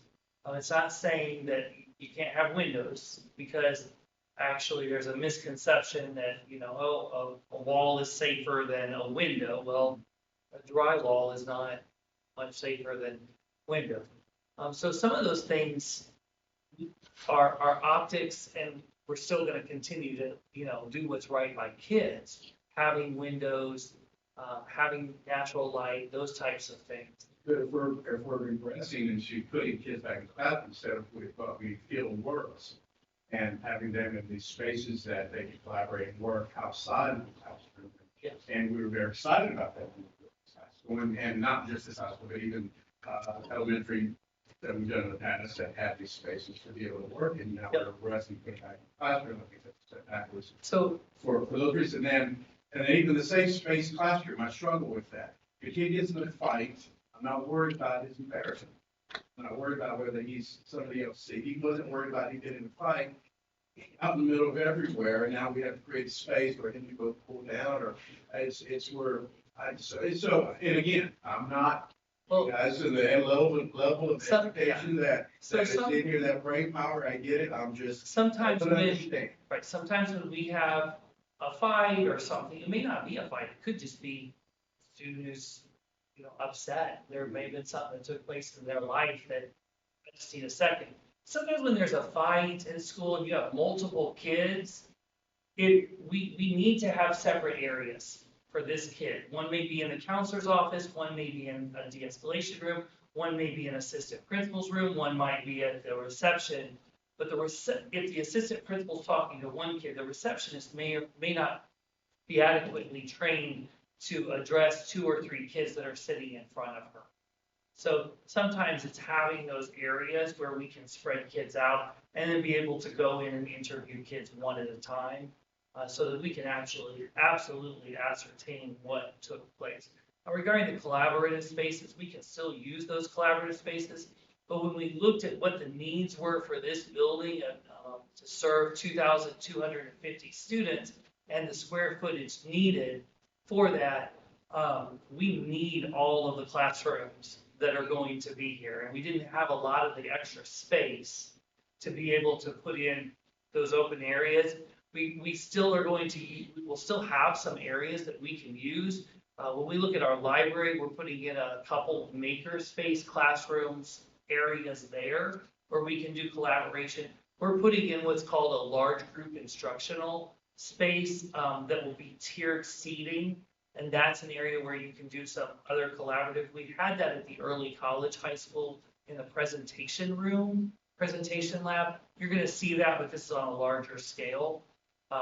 So some of those areas, yes, you'll still see that, but we do need those areas for classrooms. When we went through our career and technology list, our CTE program has grown and grown and grown, and we have a very high need for all of those programs. And so when we went through our program spaces, there's not a lot of extra space to put those areas right now. We have a contract of 365,000 square feet. And right now, at the end of the day today, we were at 363,000 square feet. And still need to work on a little bit of MEP rooms, which is our mechanical, electrical, and plumbing, to make sure that we have all of those needs covered. Well, I say, to add, I think from what you're describing, I think I'm 100% in support of it, because I know that the cool down rooms, they work. And exactly what you said, from being a secretary and having to help the principal with cooling down the situation, with kids all over the building.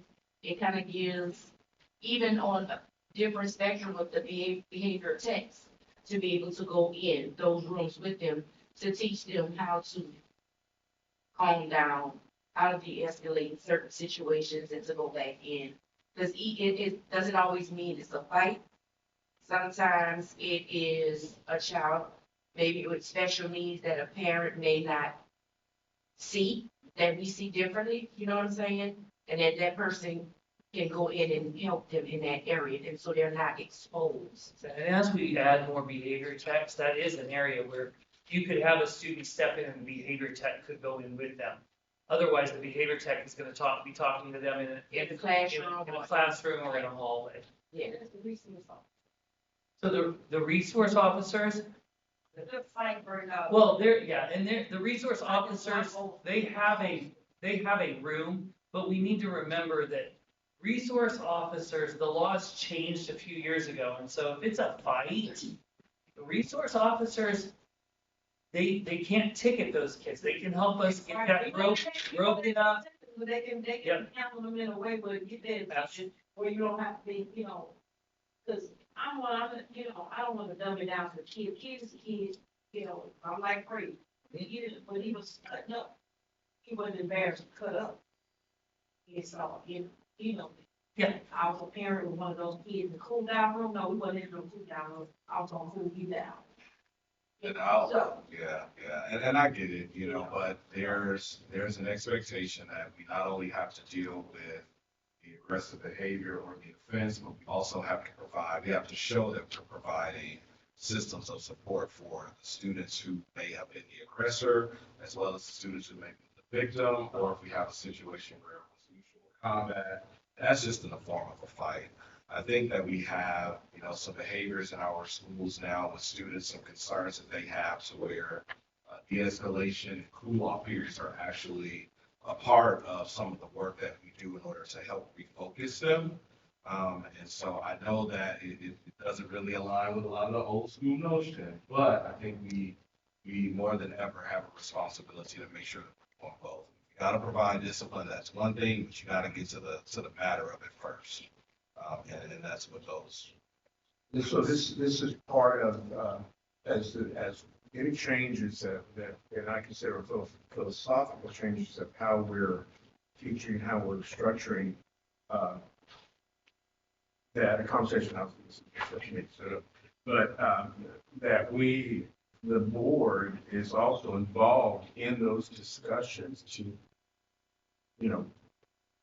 ensure that we're on board with those also. I mean, obviously, we're going to defer to the educators and the ones who are on the campus and dealing with kids all day long.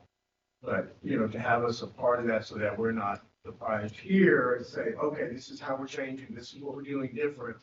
And that's what we talked about last meeting, is having that workshop to where we can understand about these changes, especially for the construction, the design of the 9th and 10th grade campus, and moving forward with any other facilities that we're doing now, is so that we're understanding, where you are, what changes that you feel like we need to make so that we can be on board with that also. Because at the end of the day, when we're out there and someone says to me or to Latricia or anybody else, oh, I hear you're making this and you're doing this and now you're no more glass. Oh, wow, I don't know. And that's, Yeah. I don't like giving that answer ever. Well, and I think that's why I was bringing that to you tonight at the workshop. But those decisions are kind of already made. I mean, this is a direction that you guys. We've had planning sessions, and that's where we've arrived. Yeah, And so we just met today yeah. and went through these, and so now I'm bringing that to you tonight. And the other, and also with that is that we discussed off the policy, the acreage that we have, determining a master plan of what and how we're gonna That's place. coming, we would have brought that forward tonight. We have a lot on the agenda tonight. We knew that this was gonna be a long meeting, and so, we would bring it normally then at the next workshop, but the next workshop will be August.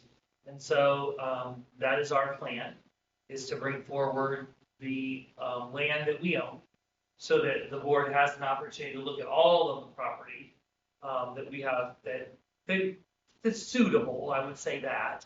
If it's something that we've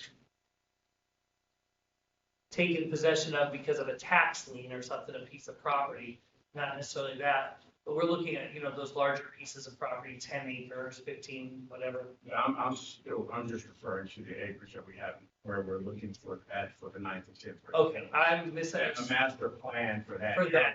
Okay, I We misunderstood. have high school, we have an elementary, now we're gonna have 9th and 10th. Yep. We're eventually gonna need another middle school and then potentially another ECA. Okay, So if that master plan can be laid out now so that we don't place the 9th and 10th grade campus here, and then in 3 years, oh, you know what, if we would have put it here, it would have been easier for this to just. and are you deciding thinking, whether that. so, and we'll need to get some feedback then, because it's my understanding that at one point, the third ECA was going to go behind Garrett.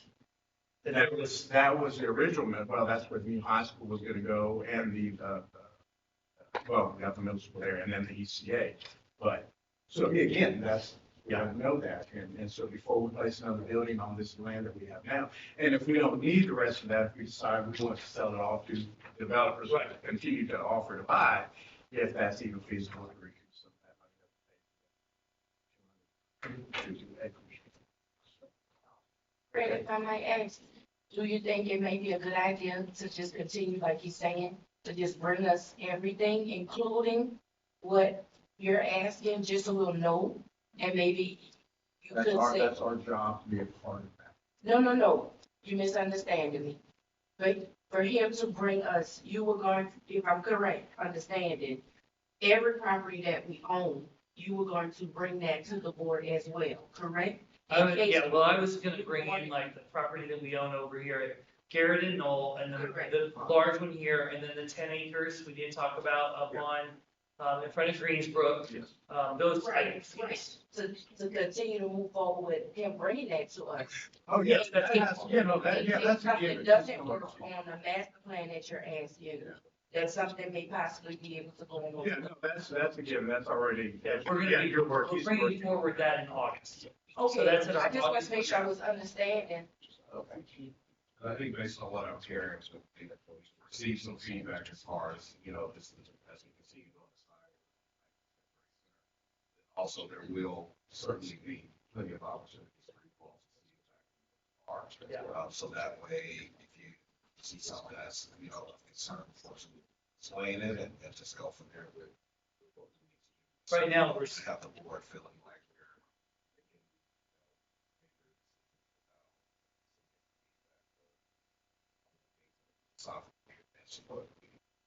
So is there an opportunity, like you did today with meeting everyone, that maybe one or two of us could be aware of it and be a part of it? No, we'll do that as. What we'll do is we'll bring forward a design and show you how everything's laid out. Yes. So that you'll be able to see that. What we did today was we went back over what that map was and realized that we have some areas that have to flip. There's some adjacency issues, things that need to be next to each other or not. So we're still working through those. I know that, there's questions on those, like we call it like recovery room or de-escalation. But that was part of that whole office suite, and we've been flipping that around to try to get those things to fit in correctly, so that we can maintain. I need to stay within the parameters that the board put forth in the contract.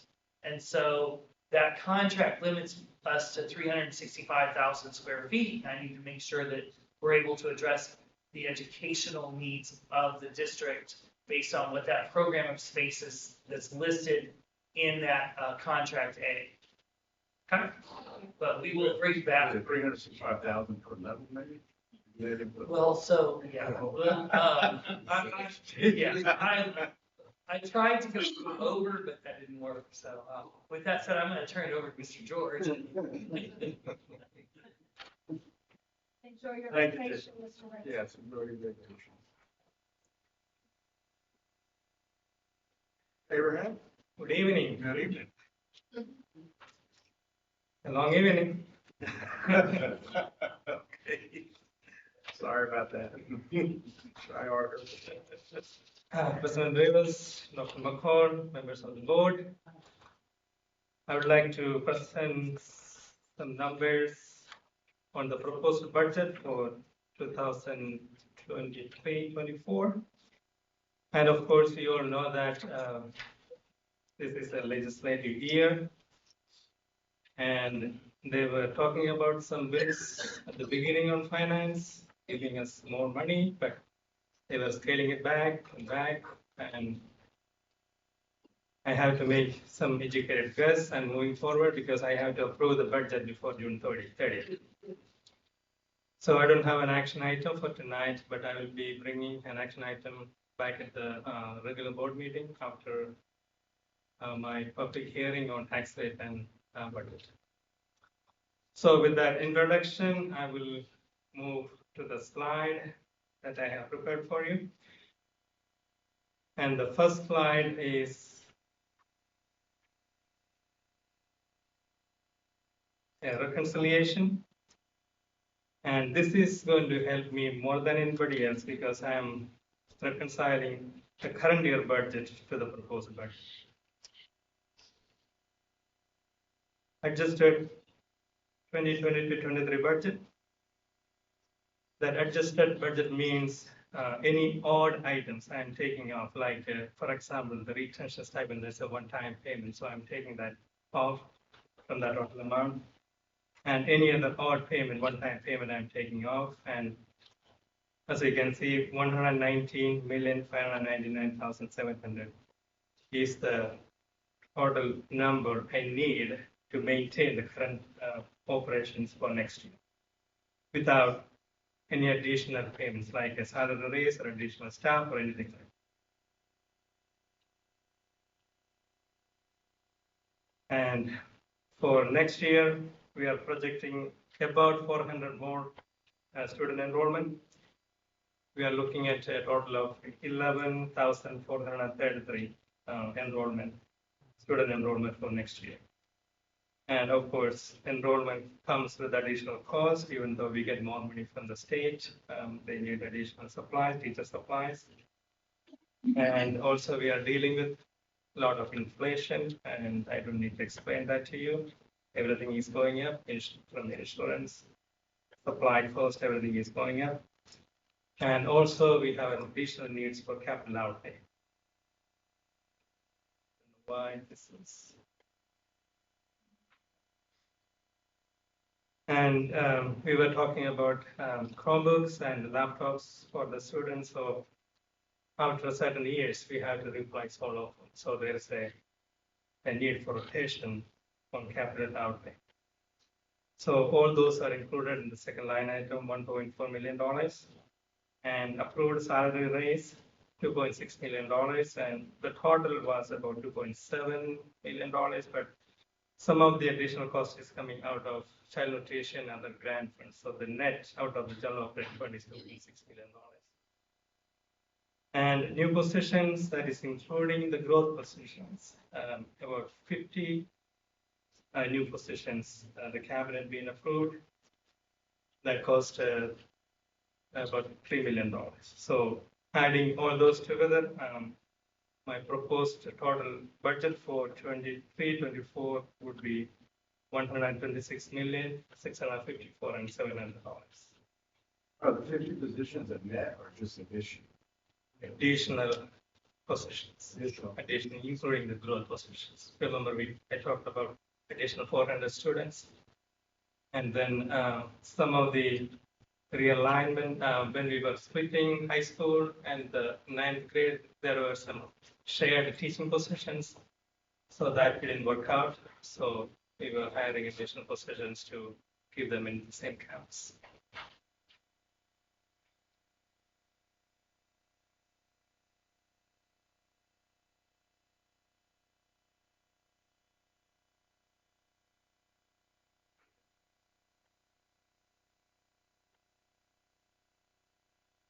The next slide, expenditure summary. The first line item is the instruction, function 11. That is everything going into the classroom. The teacher salaries, teacher supplies, classroom supplies, student supplies, everything is included in function 11. That is the major cost, $72.8 million. And the second line item is instruction related. Even if it is not going directly to the classroom, but it is supporting the classroom inspection. Function 12 is your media services or library. 13 is staff development. 31 counseling services. 32 is social worker. 61 is community and parental. And function 95 is the high point services, totaling about $3.4 million. And on third line item, I'm grouping all the administrative functions. Function 21, 23, 41, and 53. Function 21 is for instructional leadership. Everything is coming under this Carol's umbrella, is under function 21. And function 23 is for campus leadership, like your principals, assistant principals. And function 41 is all general administrative functions, like finance, PIMS, not PIMS, PIMS is coming in 53. Finance, Dr. McColl's superintendent.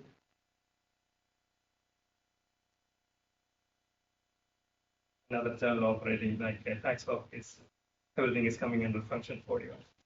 Then function 53 is PIMS and data processing, all together $17.4 million. Then I have health services, function 33, transportation 34, $7.3 million. Maintenance and capital outlay, function 51 and 81. That includes the property insurance, flood insurance, and other maintenance. $18.1 million. Security, including the contract for the constables and additional constables that we put in place. $2.6 million. Athletics co-curricular, $3 million. And appraisal services. This is what we pay to the appraisal district for appraising your property. $705,000. And total of $126 million, $654 and $731.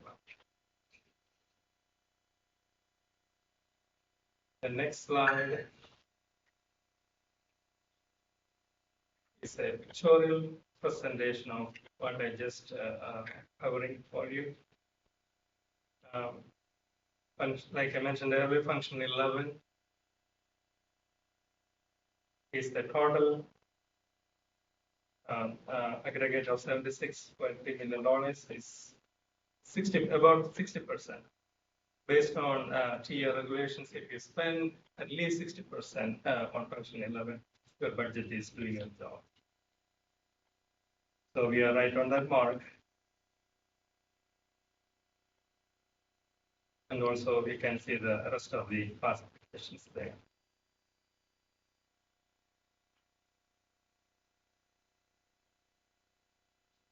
The next slide is the revenue summary.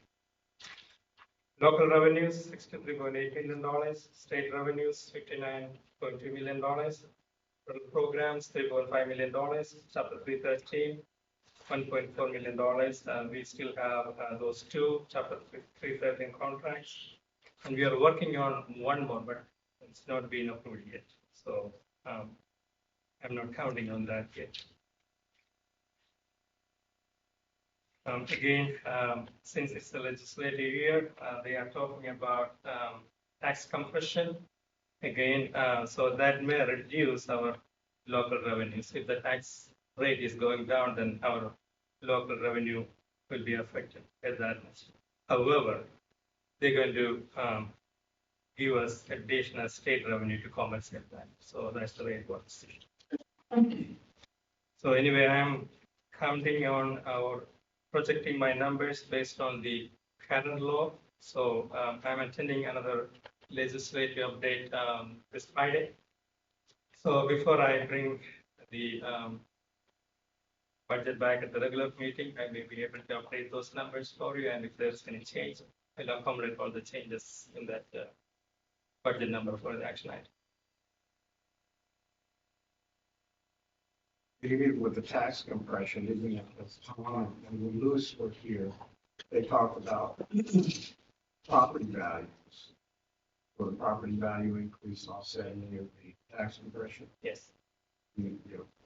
Well, if your property value is going up more than the state average, then you get a more compression rate. So tax rate will go down. Yeah, because the state has a set amount for each student, so you cannot go over that. So even if your tax value is high, you need to reduce your taxes to come up with that magic number. Yeah, the number first. Okay, that's all necessary. Yeah, I can explain that to our taxpayers. Okay.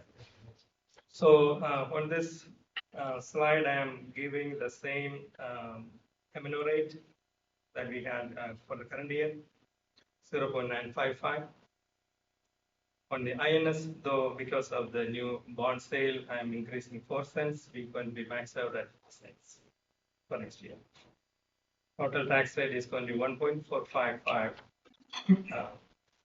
Last year it was 1.415. The 4 cents increase because of the INS aspect.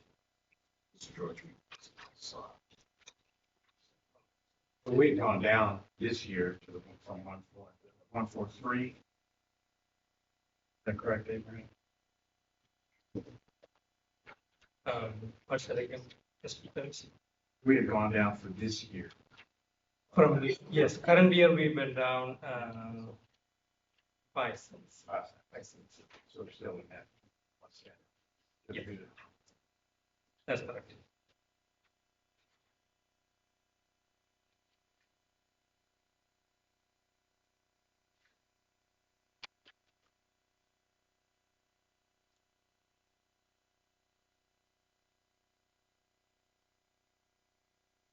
Rest of the slides are pertaining to the other grant funds or building fund or debt service fund. Just providing you how much we had budgeted for current year and how much we are projecting for next year. Child nutrition about $400,000 more for next year, and we have a fund balance of $1.5 million under child nutrition fund. If you remember during the COVID time, the fund balance was going down, and we were a little concerned, but we are catching up with the fund balance there. Yes, this year we're going to project some more increase in fund balance.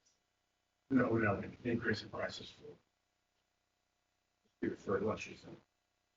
Yeah, we will be bringing that to you the next month. Yeah, we haven't talked about it.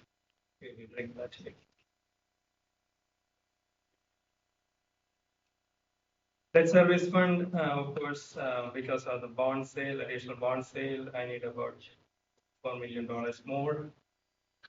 And the revenue is going to be coming out of the local taxes. We have a fund balance of about $12.5 million in the debt service. Early Learning Center, adjusted 22-23 budget, $399.5 thousand, proposed budget $409,000. And on this budget, propose subsidies going to be $20,000. Hopefully, we will close that gap more next year.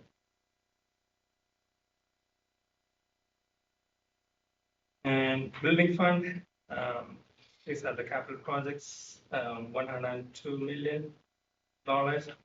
And this is including the 98 million that we sold recently, and also about $4 million carryover from the 2016 model. We are finishing up the projects.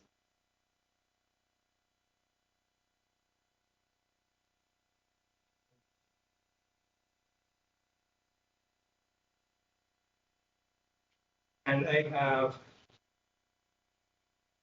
a handout in front of you. I will go through that quick and give you some highlights.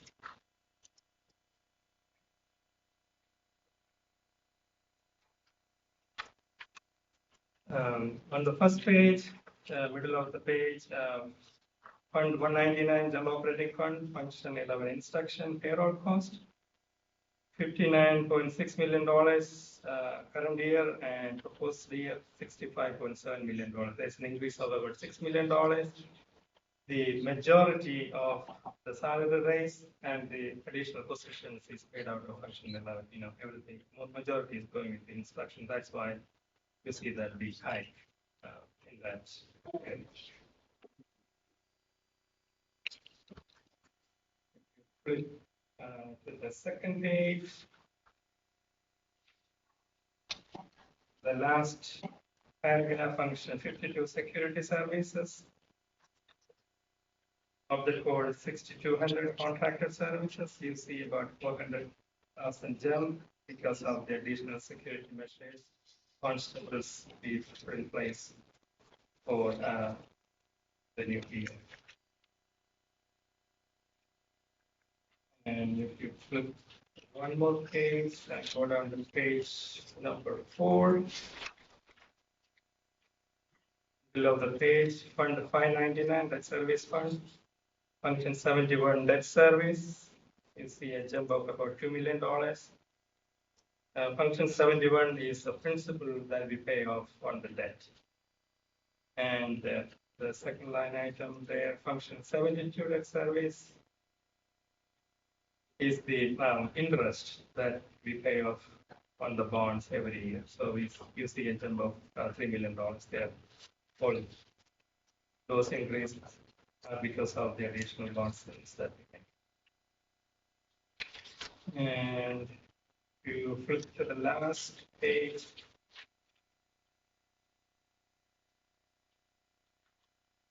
Fund 199, General Operating Fund, 5,700 local revenue.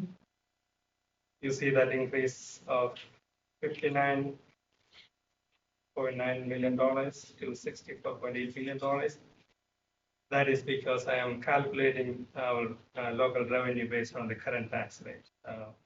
So that may come down, like I mentioned earlier, if there is a tax compression applied for us.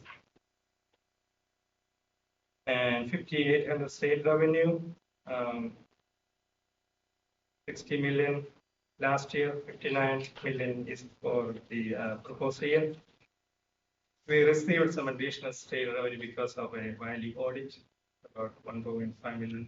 So that's why you see that a higher amount for 2023.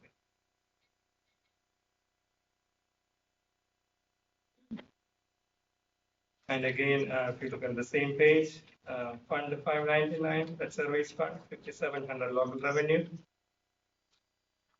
Current year $27.9 million, proposed year $31.3 million. That increase is mainly because of the 4 cents increase in the tax rate for paying off on this. So those are the highlights that I have marked for you. Any other questions you may have, we'll be able to answer. Thank you, Abraham. Thank you. Doing very thorough.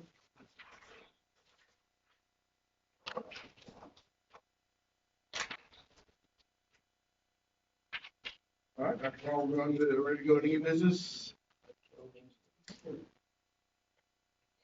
Okay, moving to new business, item A, contract, consider contract DAP. Mr. President, It is recommended that the Board of Trustees approve the contract with Harris County Department of Education for 19 seats for the 2023-2024 school year at a cost of $216,600 plus related service costs. For the copy to be attached to. The cost increase Yes, I'm of sorry. $19,950 for the 22. A motion by Ms. Martinez. Second by Ms. Archie. Any comments or questions? Okay, all those in favor? Okay, all those opposed? And then abstain. Motion passed 5-0 with one abstain. Okay, item B, consider Fortis Academy contract. Mr. President, it's recommended the Board of Trustees approve the Harris County Department of Education contract for 2 seats at Fulford Academy for the 2023-2024 school year at a cost of $13,750, which should be attached to become a part of the minutes. This is a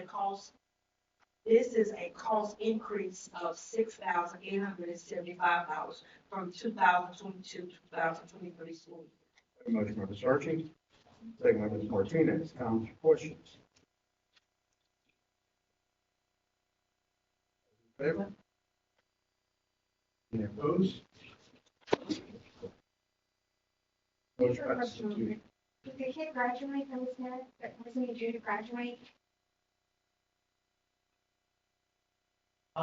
Unfortunately, the student who was there, was not able to finish at that educational facility, and has returned back to the district, and is attending CASE.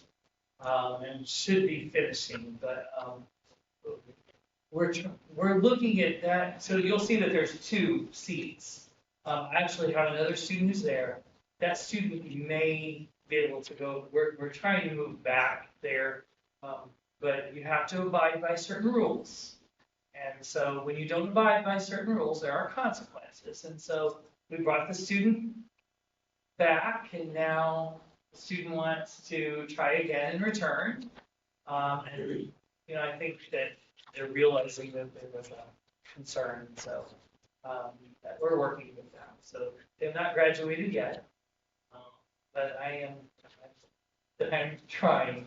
And the student has expressed interest, but part of the deal is they have to come personally and speak to me and convince me that there's a reason to let them go. That hasn't happened yet, so. Hey. Motion passed 5-0. One abstain. Item C, HVAC. Mr. President, it's recommended the Board of Trustees approve Bledsoe Company Parson as a member of the corporate partnership to provide additional HVAC coolings. That's coolings? It's spelled wrong. Okay, coolings.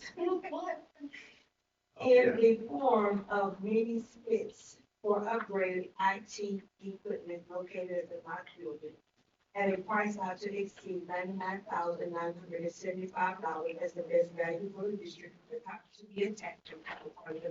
Motion by Ms. Archie, second by Ms. Martinez. Any comments or questions? I'm going over that information. All those in favor? Motion passes unanimous. Item D, consider replacement of creative lighting at Crenshaw. Mr. President, it's recommended the Board of Trustees approve EGS and Associates as a member of the Corporate Partnership to provide replacement of existing exterior lighting for the Crenshaw Stadium football field at a price not to exceed $178,750 as the best value to the district for the copy to be attached to the cover part of the minutes. Motion by Ms. Archie, second by Ms. Martinez. Comments or questions? All those in favor?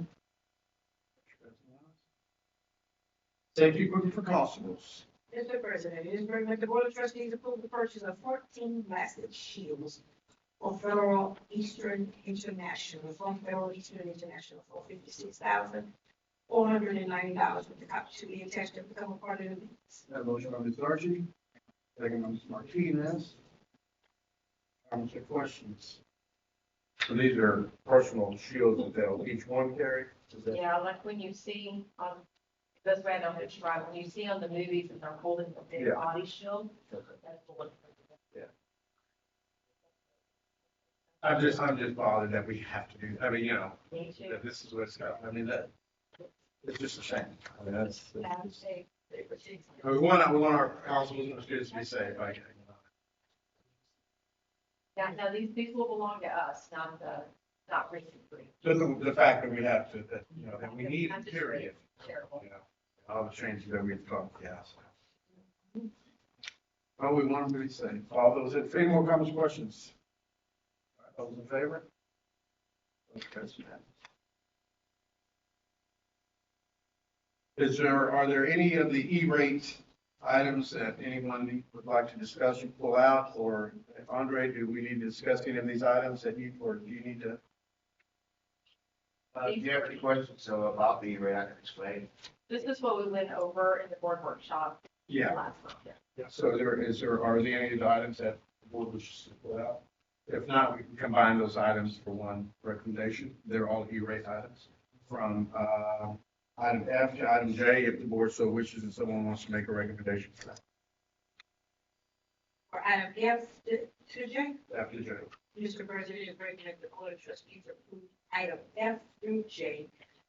The proposal for the E-rating. E-rating with the copy to be attached to become a part of the. Motion by Ms. Archie, second by Ms. Martinez. All those in favor? Motion passed unanimous. That we do them. Okay, moving on to item 6, monthly, board information, monthly discipline report. Is there a report on that? Should be in your, is it not in your packet? No, it was on here by itself. That's why I didn't know if it stood out or not. I Okay. was able to get it on the workshop this. Okay, very good. Very good. All right, Sandy, any comments from the public? I finally read that. So we need to go in closed session. Okay. Moving to closed session of, Student Texas Government Code Section 551072 to discuss purchase, exchange, lease, or value of real property 551074 for the purpose of considering the appointment, employment, evaluation, reassignment duties, discipline, or dismissal of public officer, employee, or hear complaints or charges against public officer, employee 551076 for considered employment, specific occasions for or implementation of security personnel devices at 9:10.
morning. But you learned. Which is right. I still. Yeah. I know, I think we should.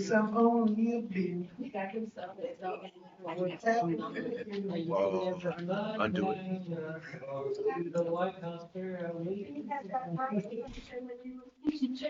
Yeah, when I was, yeah.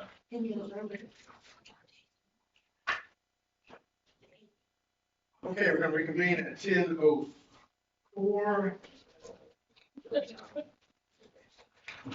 10:04.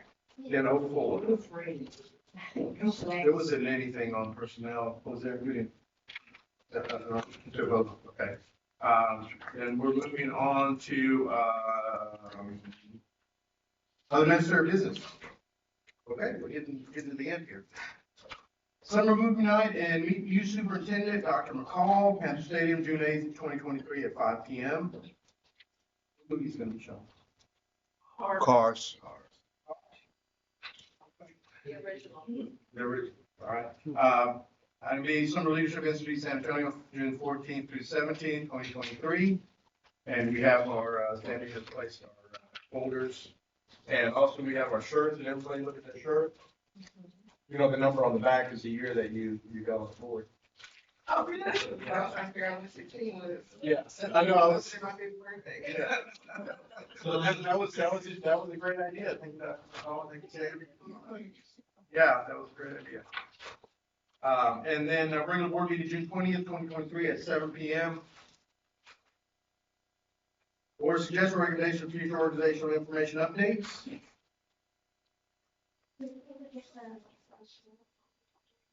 Oh, we have not, no, Yeah, I plan on having that on. okay. Okay, anything else? Future agenda items? All right, then we'll adjourn. Dinner with anybody at summer leadership? I see Wednesday. Yeah, so we have Wednesday and Thursday, and I will be confirming for Friday. So we will have 3 nights of. Also, we are going to do this for travel nights, if we can say, so we have to do with somebody on Wednesday So night. I need to change that. No, I'll be there for that. Yeah, but we're coming, yeah, make sure you get all the time. Well, it starts at 6:30. Oh. I'll be there for that. If I need to change it, I will. You're not just gonna be tomorrow. No, I won't put any babies that day, there's a travel episode with Tyrone, whatever he gets on, which you know it's his birthday. Come take a day off if you really like. Oh, he really loves him.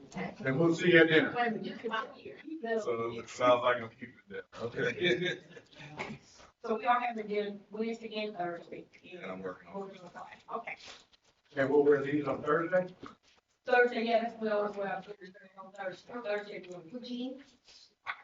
Well, I don't know, I just wait. I think that was Okay, I'm sorry, I love a it. quick shit. Future agenda items? Oh, they got some kind of deal. Yep, all right, we'll adjourn at 10:07. That's what I was thinking.